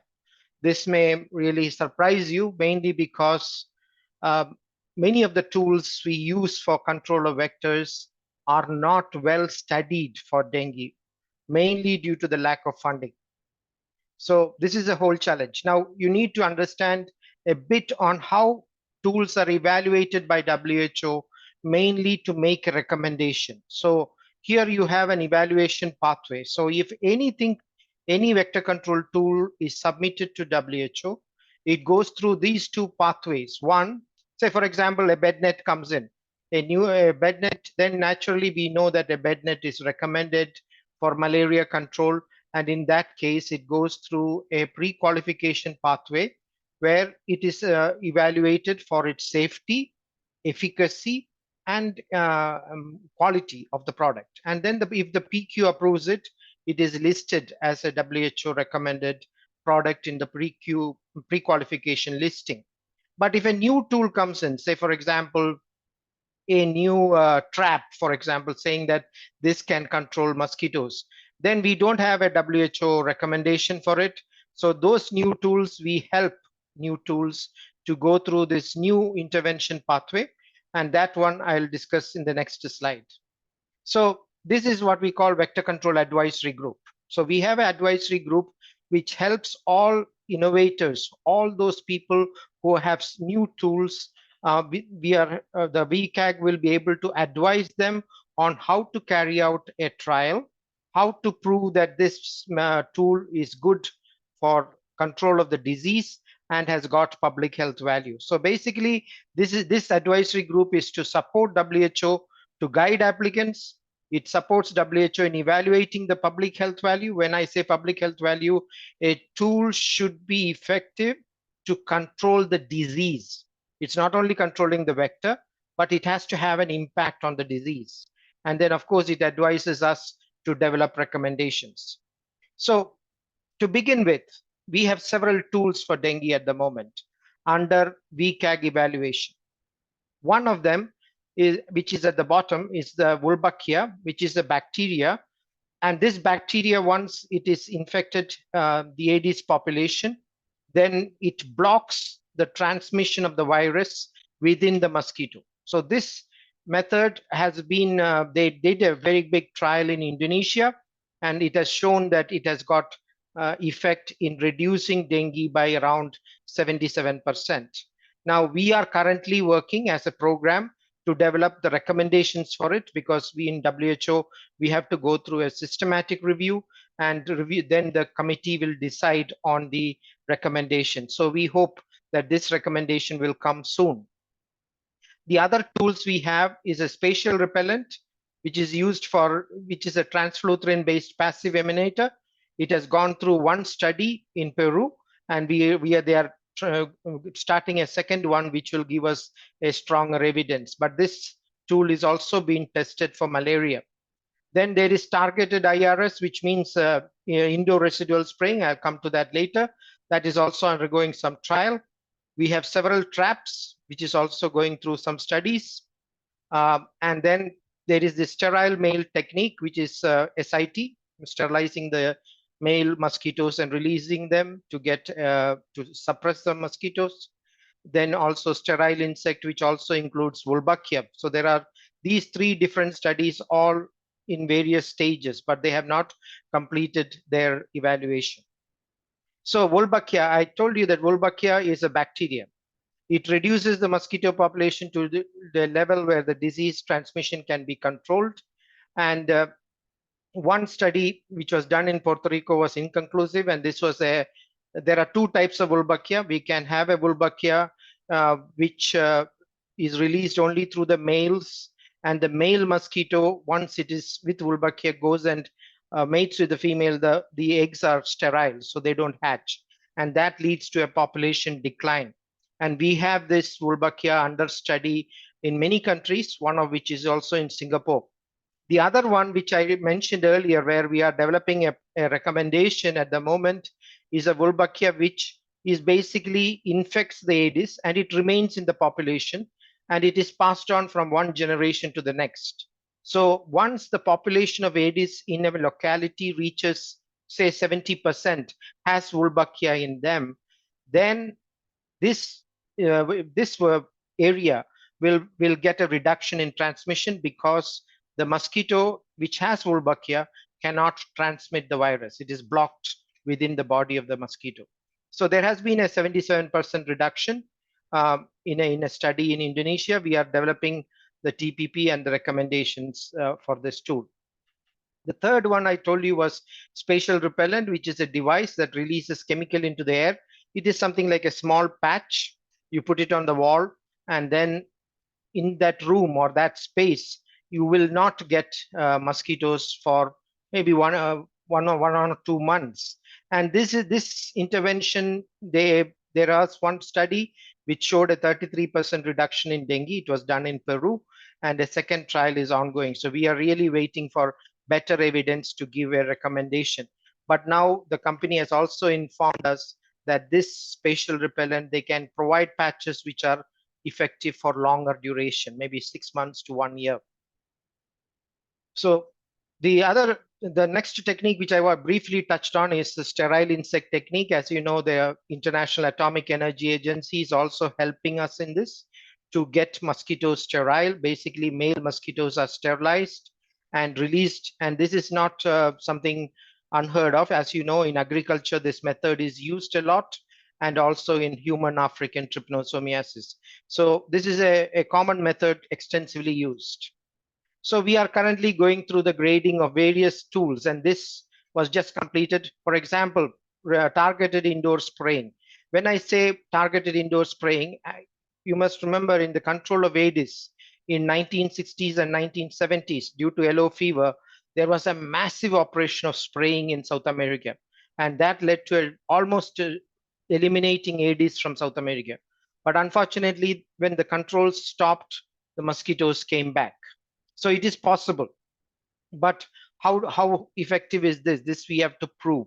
So right now there is a need that whatever residual IRS we do there is a little difference between malaria and dengue IRS. In malaria, the residual spray covers the full wall. You spray the full wall of the house. But in dengue, you need to cover only 1.5 meters from the floor because Aedes mosquitoes are weak flyers.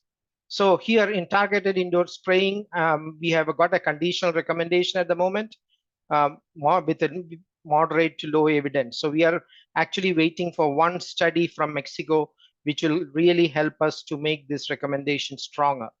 Space spraying, which is basically fogging.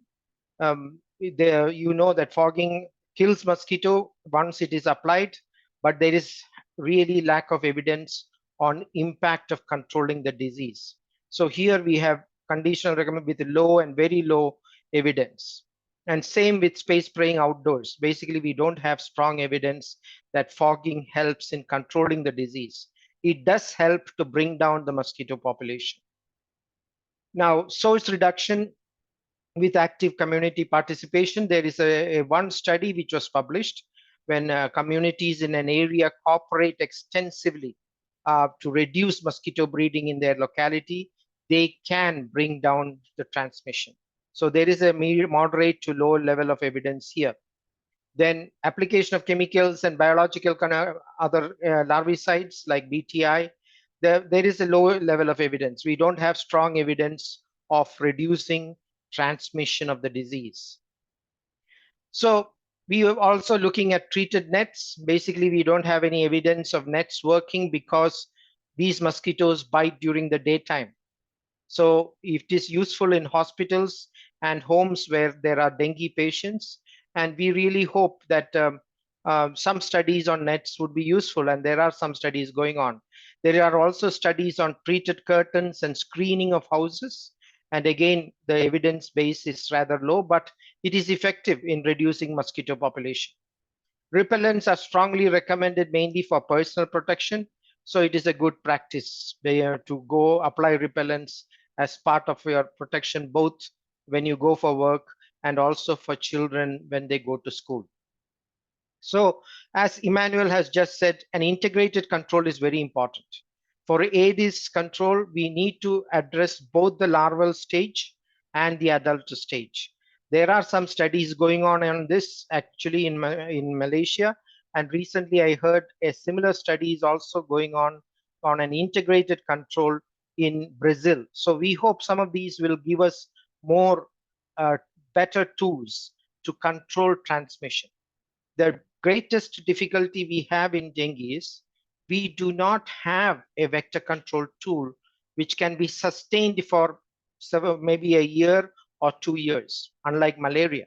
In malaria, you have bed nets, you have residual spray of houses, which have proven to be very effective for maybe 1 year or 2 years in the case of nets. We don't have that for dengue. So in dengue, we have to deal with both the larvae and the adult population. So this slide you may have seen on the first day. I'm just bringing it back to hit the key points. First of all, remember the eggs can remain dry for several months. They lay the eggs in various places wherever there is little water.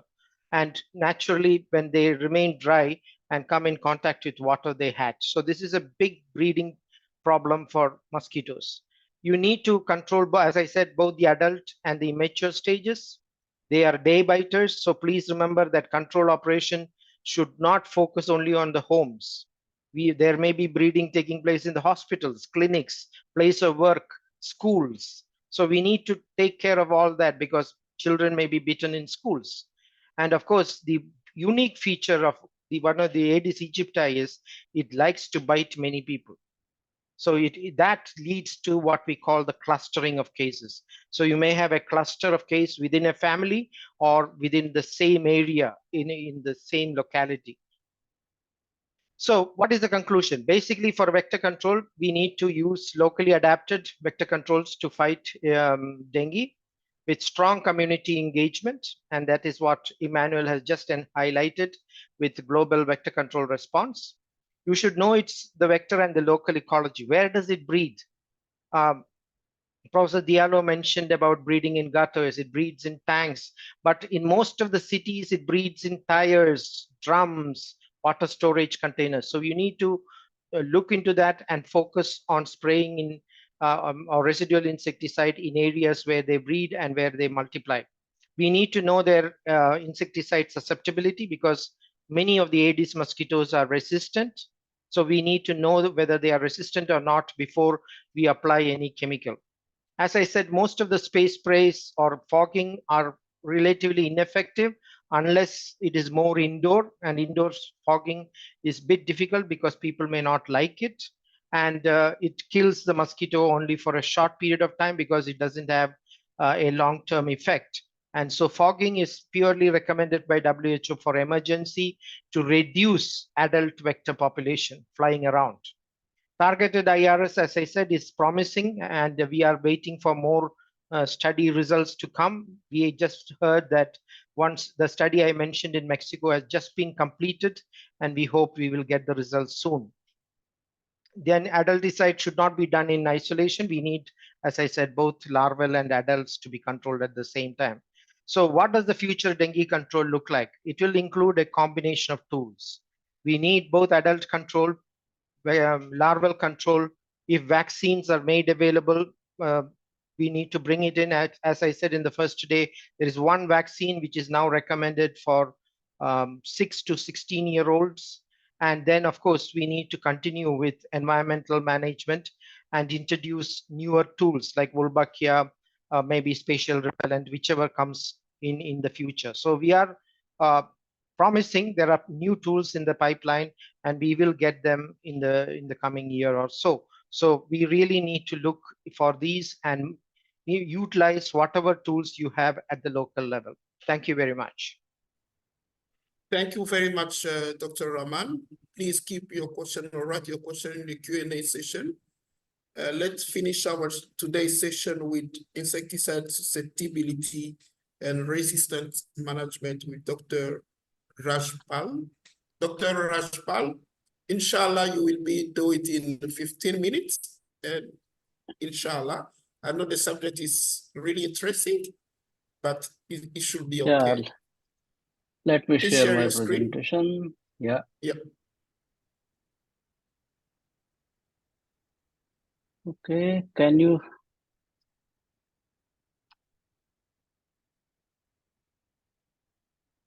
All right.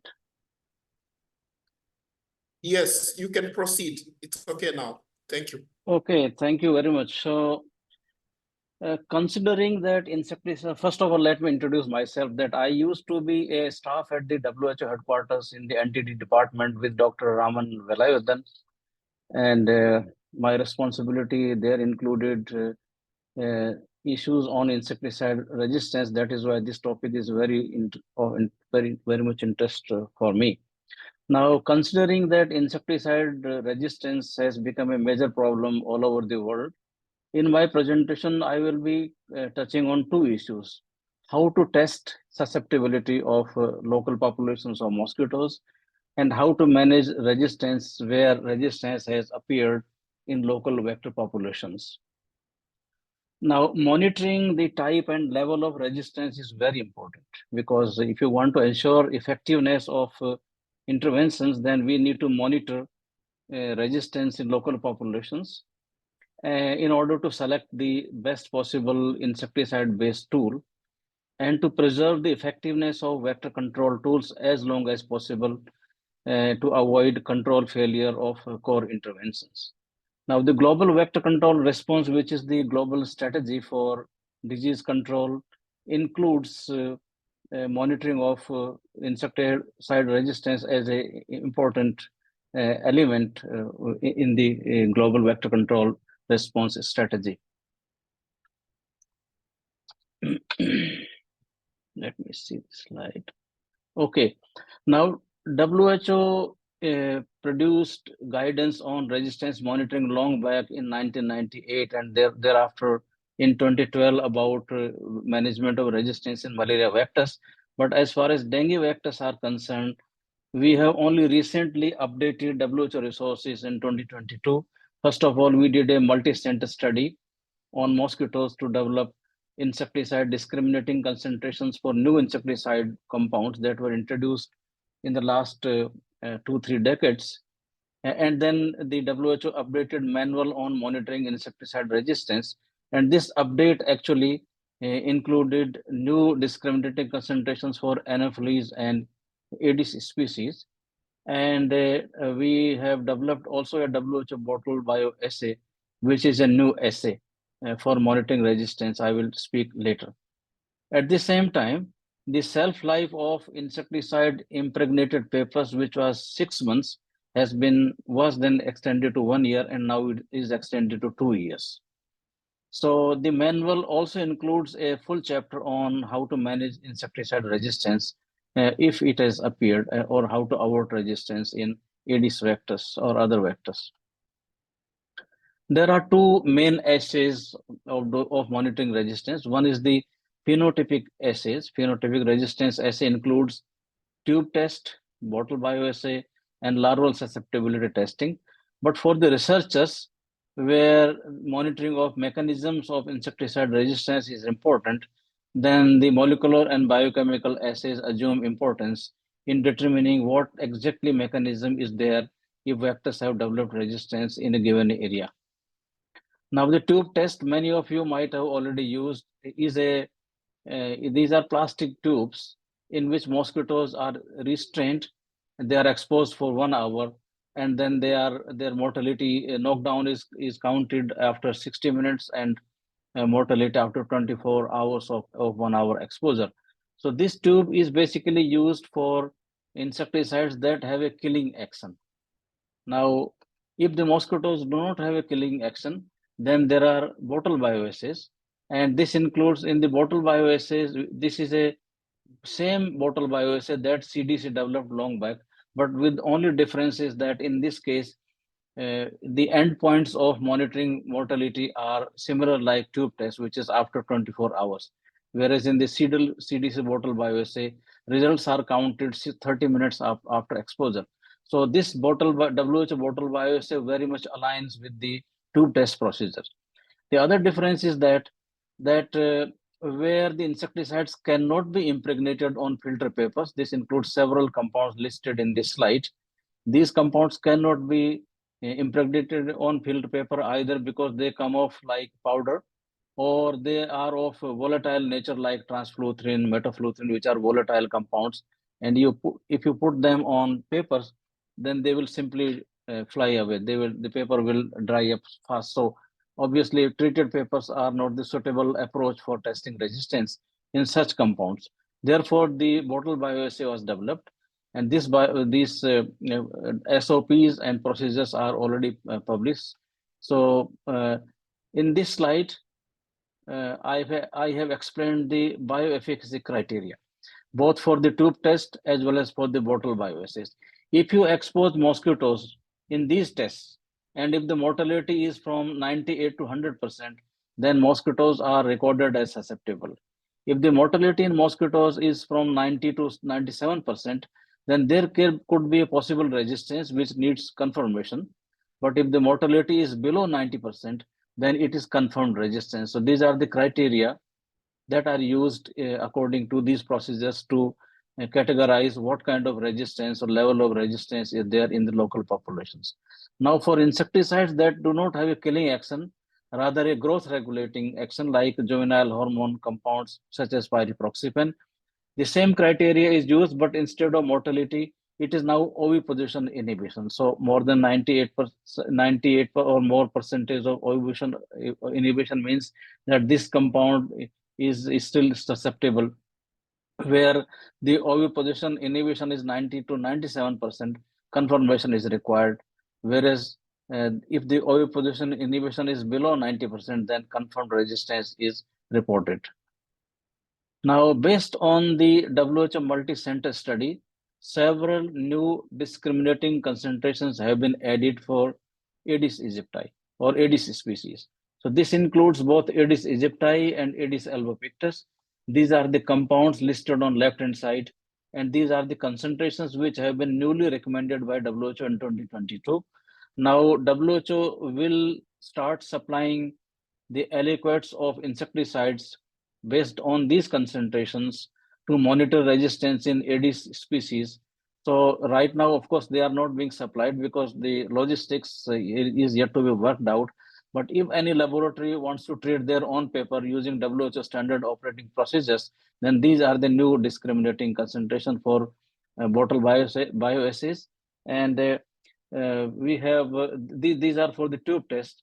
And also we have new concentrations for bottle bioassays. So if any laboratory wants to do resistance monitoring using their own treatment of bottles, then this table will be very useful. And these concentrations are already listed in the WHO manual of 2022 that I showed previously in one of my slides.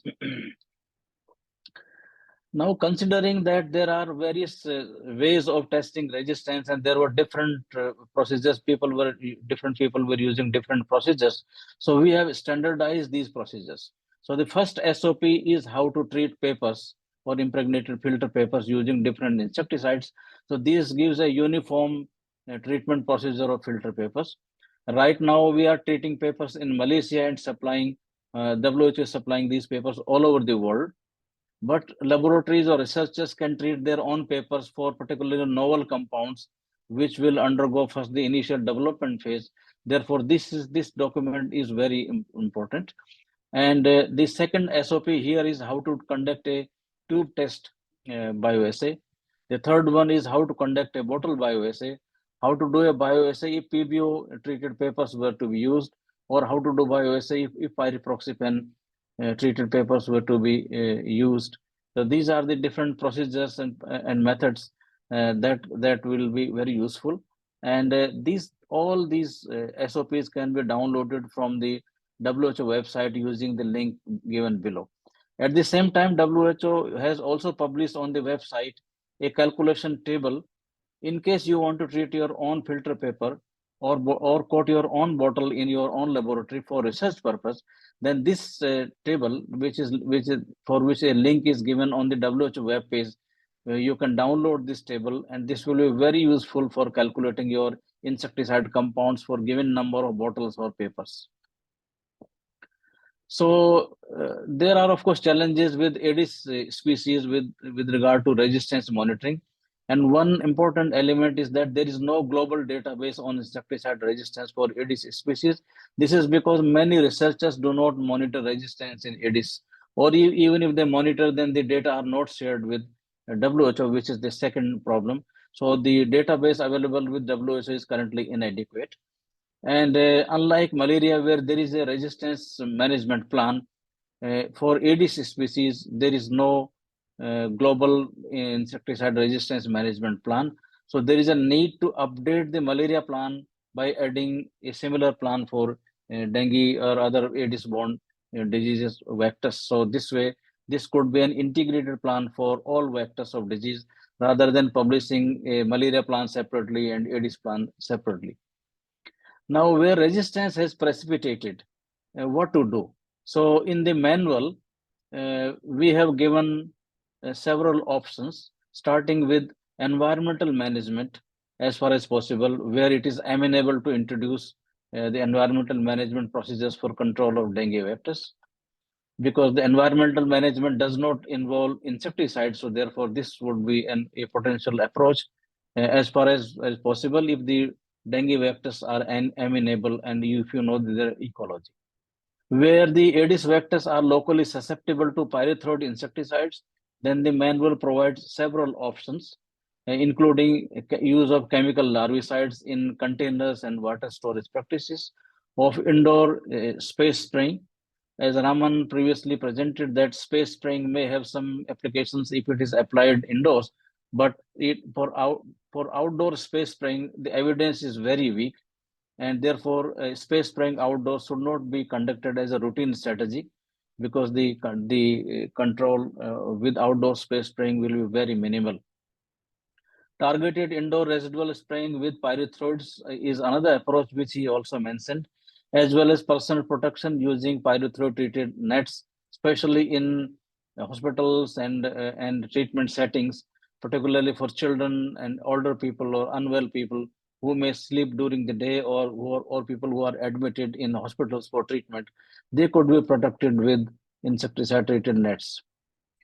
Now, where Aedes, local Aedes species are resistant to pyrethroids, then alternatives are available with regard to the space spraying where pyrethroid PBO combination products are available.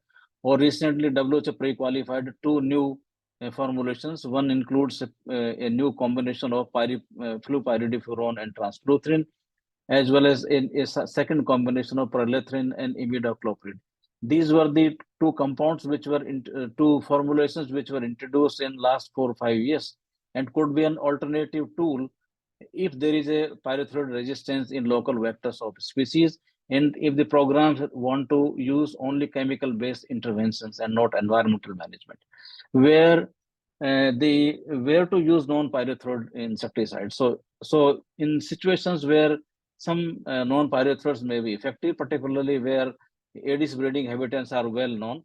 So these includes bacterial larvicides, benzoylurea larvicides, juvenile hormone mimic larvicides, organophosphate larvicides, spinogen larvicides. So these are various larvicides with different mode of actions, and these are very different from pyrethroids. So in situations where non-pyrethroid insecticides are effective, you have a choice of using many many formulations which are pre-qualified by WHO. In summary, control of Aedes vectors and mosquito vectors involves environmental management procedures where it is feasible, which includes larval source management and host screening. There are known pyrethroid compounds like bacterial, IGS, and monomolecular film. Space spraying for outbreak control, if it is based on indoor space spraying, and targeted indoor residual spraying, as well as personal protection using repellents, bed nets, treated nets. These are different approaches available. Now, coming back to the data management, since data management, data analysis and management is an important tool, because by analyzing this data, we can visualize where the resistance is present in all over the world. We can provide interactive maps for the country uses, which can then help in developing your insecticide application policies. Therefore, it is very important that countries share any data on insecticide resistance in Aedes species, just like the malaria example. This particular map is for malaria, but we do not have a similar map or similar comprehensive map for Aedes vectors. Therefore, it is very important that data are shared by countries with WHO, so WHO can develop real-time maps for country use. Now, using insecticide resistance data is very important for programmatic decisions. This is to inform development of resistance strategies, trigger a change if resistance has appeared, guide on introduction of novel tools, and in case of unexpected changes in vector-borne disease transmission, one can suspect the possible role of insecticide resistance. Therefore, resistance data would be very valuable for programmatic decisions. WHO is taking several actions, providing policy, guidance tools, Dr. resistance monitoring kits. Just 1 minute only. Excuse me. Okay. Yes, yeah. And WHO also has provided resources for training. There is an open WHO course and resistance videos, but also countries can take many actions, including resources and testing new compounds, and to develop national plans for insecticide resistance management. So in conclusion, monitoring and understanding of insecticide resistance of local vectors is crucial to select effective vector control interventions and to preserve the effectiveness of available tools as long as possible to get maximum effective actions of the available tools. So thank you so much. And this was my last slide. Over to you. Thank you so much, Dr. Rajat, for a very good insight. Because of time, because we are running late, we are already late, I will be asking the audience that will take just 5 to 10 minutes to have some questions. But if we don't have, we cover all questions, please include your question in the chat and we'll be addressing those questions. So please ask questions related to integrated vector control as a concept with Dr. Chanda, methods and evidence that need to be generated, and vector control method with Dr. Raman, and insecticide resistance management with Dr. Rajat. Please submit. We will just have 3 questions, and then our expert will address a question in the chat. Let's start with Mansour, and Francis will be the next. Mansour, please ask question. Submit, open your macro, and just 1 question and straight to the point, please.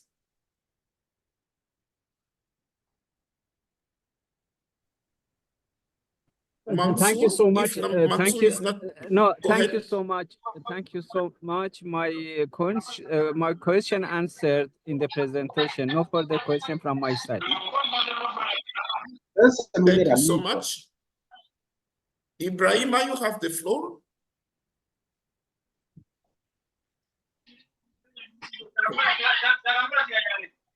Allô? Ibrahima, tu peux parler, s'il vous plaît. Allô, bonsoir. On vous écoute, maman. Ibrahima, bonsoir. Vous avez la parole. Merci beaucoup et merci de m'avoir passé la parole. C'est avec beaucoup d'intérêt que j'ai suivi la présentation du professeur Diallo. Je voudrais savoir par rapport à la distribution des vecteurs, surtout dans la zone Afrique, et particulièrement en Afrique de l'Ouest. J'ai remarqué sur le tableau que la Guinée-Conakry n'est pas représentée. Donc, je voudrais savoir des explications par rapport à ça.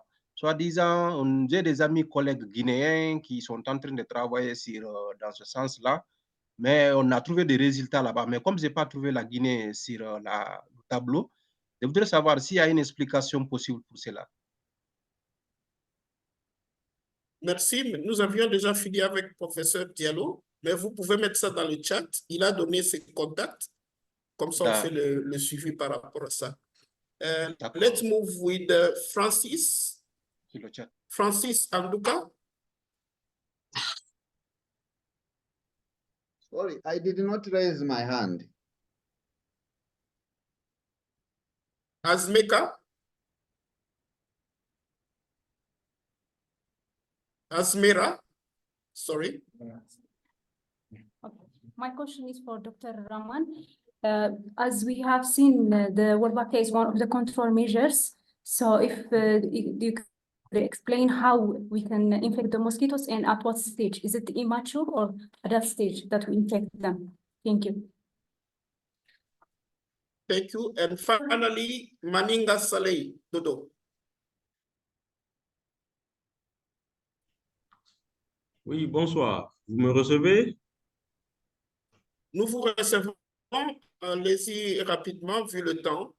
Voilà, ma question s'adresse à Dr. Rahman. Tout à l'heure, il avait parlé d'une bactérie applicable qui a été élaborée en Inde. J'aimerais en fait en savoir plus là-dessus parce qu'il dit que son efficacité est estimée à 99%. Merci beaucoup. I think Dr. Rahman, you get the point. Okay. Thank you. And the last one, it will be the last one. Barry Valja. Barry? Oui, bonjour. Moi, j'aimerais savoir poser cette question par rapport à la lutte biologique. Qu'est-ce que vous pensez par rapport aux prédateurs des larves et des œufs de moustiques? Est-ce que ça ne serait pas une lutte qui est respectueuse de l'environnement et bénéfique pour la communauté? D'une part. D'autre part, par rapport à Wolbachia et l'insecte hystéril, s'il y a une combinaison, est-ce qu'on n'aurait pas une efficacité plus renforcée à réduire la population d'insectes? Merci beaucoup. Merci. And the last one, because he's insisting, Ferreira.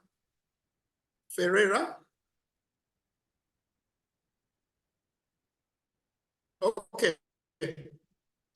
Dr. Rahman, you have the floor, and colleagues, please address questions. Thank you so much. So basically, first of all, on Wolbachia, the stage where they infect the Wolbachia, most of the infection, it is done by a group called World Mosquito Program. If you Google and type World Mosquito Program, you will see it and you will learn more about it. So they are infecting the eggs first. So once the eggs are infected with the bacteria, it is a very difficult process, but they do it in the lab. When the egg is very fresh, they infect the bacteria into the egg, and that is how the infection starts. For the second question, please remember that Wolbachia is present as a bacteria in nearly 66% of insects. So many insects have it. Even Albopictus has Wolbachia in its body. But the efficiency of these Wolbachia differs.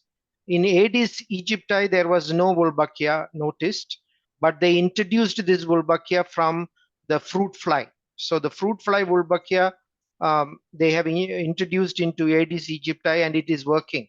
And what it does is it is blocking the virus.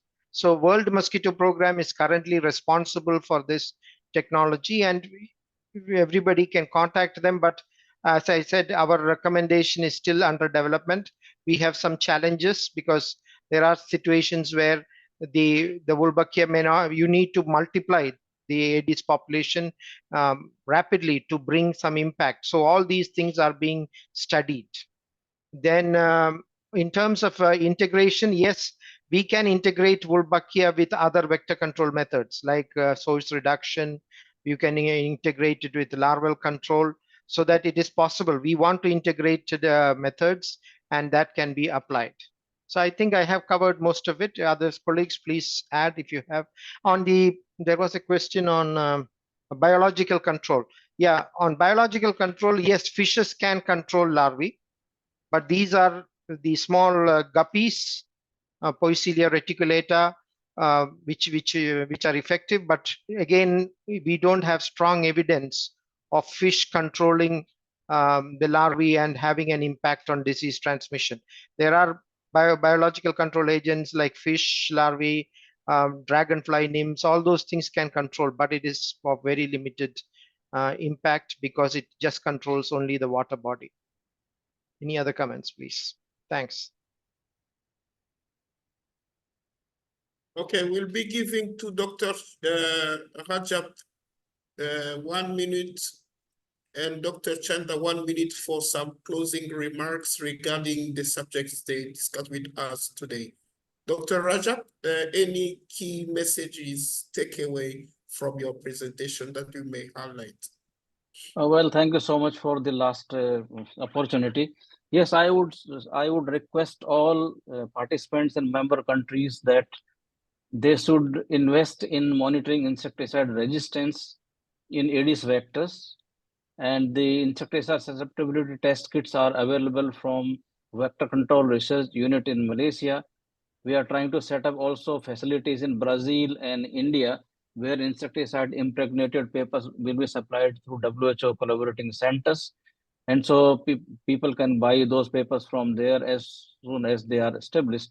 But right now, like malaria, where countries are investing a lot in monitoring insecticide resistance, I think there is equal need to invest in Aedes resistance monitoring and share the data with WHO. Thank you so much. Thank you so much. Dr. Emmanuel Chanda, in 1 minute, give us takeaway from your presentation. Thank you so very much, Chair.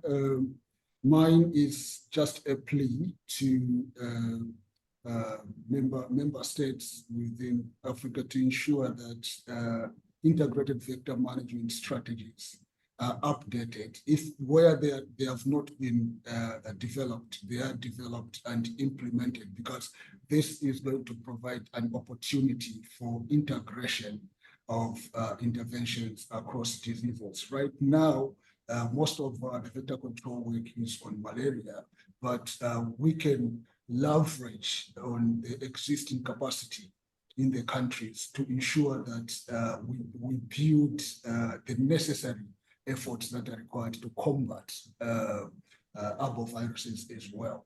Thank you, and over. Thank you so much, Dr. Chanda. I would like to say thank you to all our panelists, our apologies for going a little bit, finishing late today sessions, but it was really a very inside presentation series and with a lot of questions. We understand the need to have more time, but our panelists are available. Let us meet tomorrow for our next sessions. It will be the 4th day.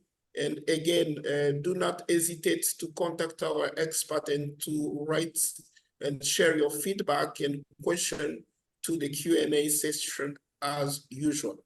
See you tomorrow and bye-bye. Thank you.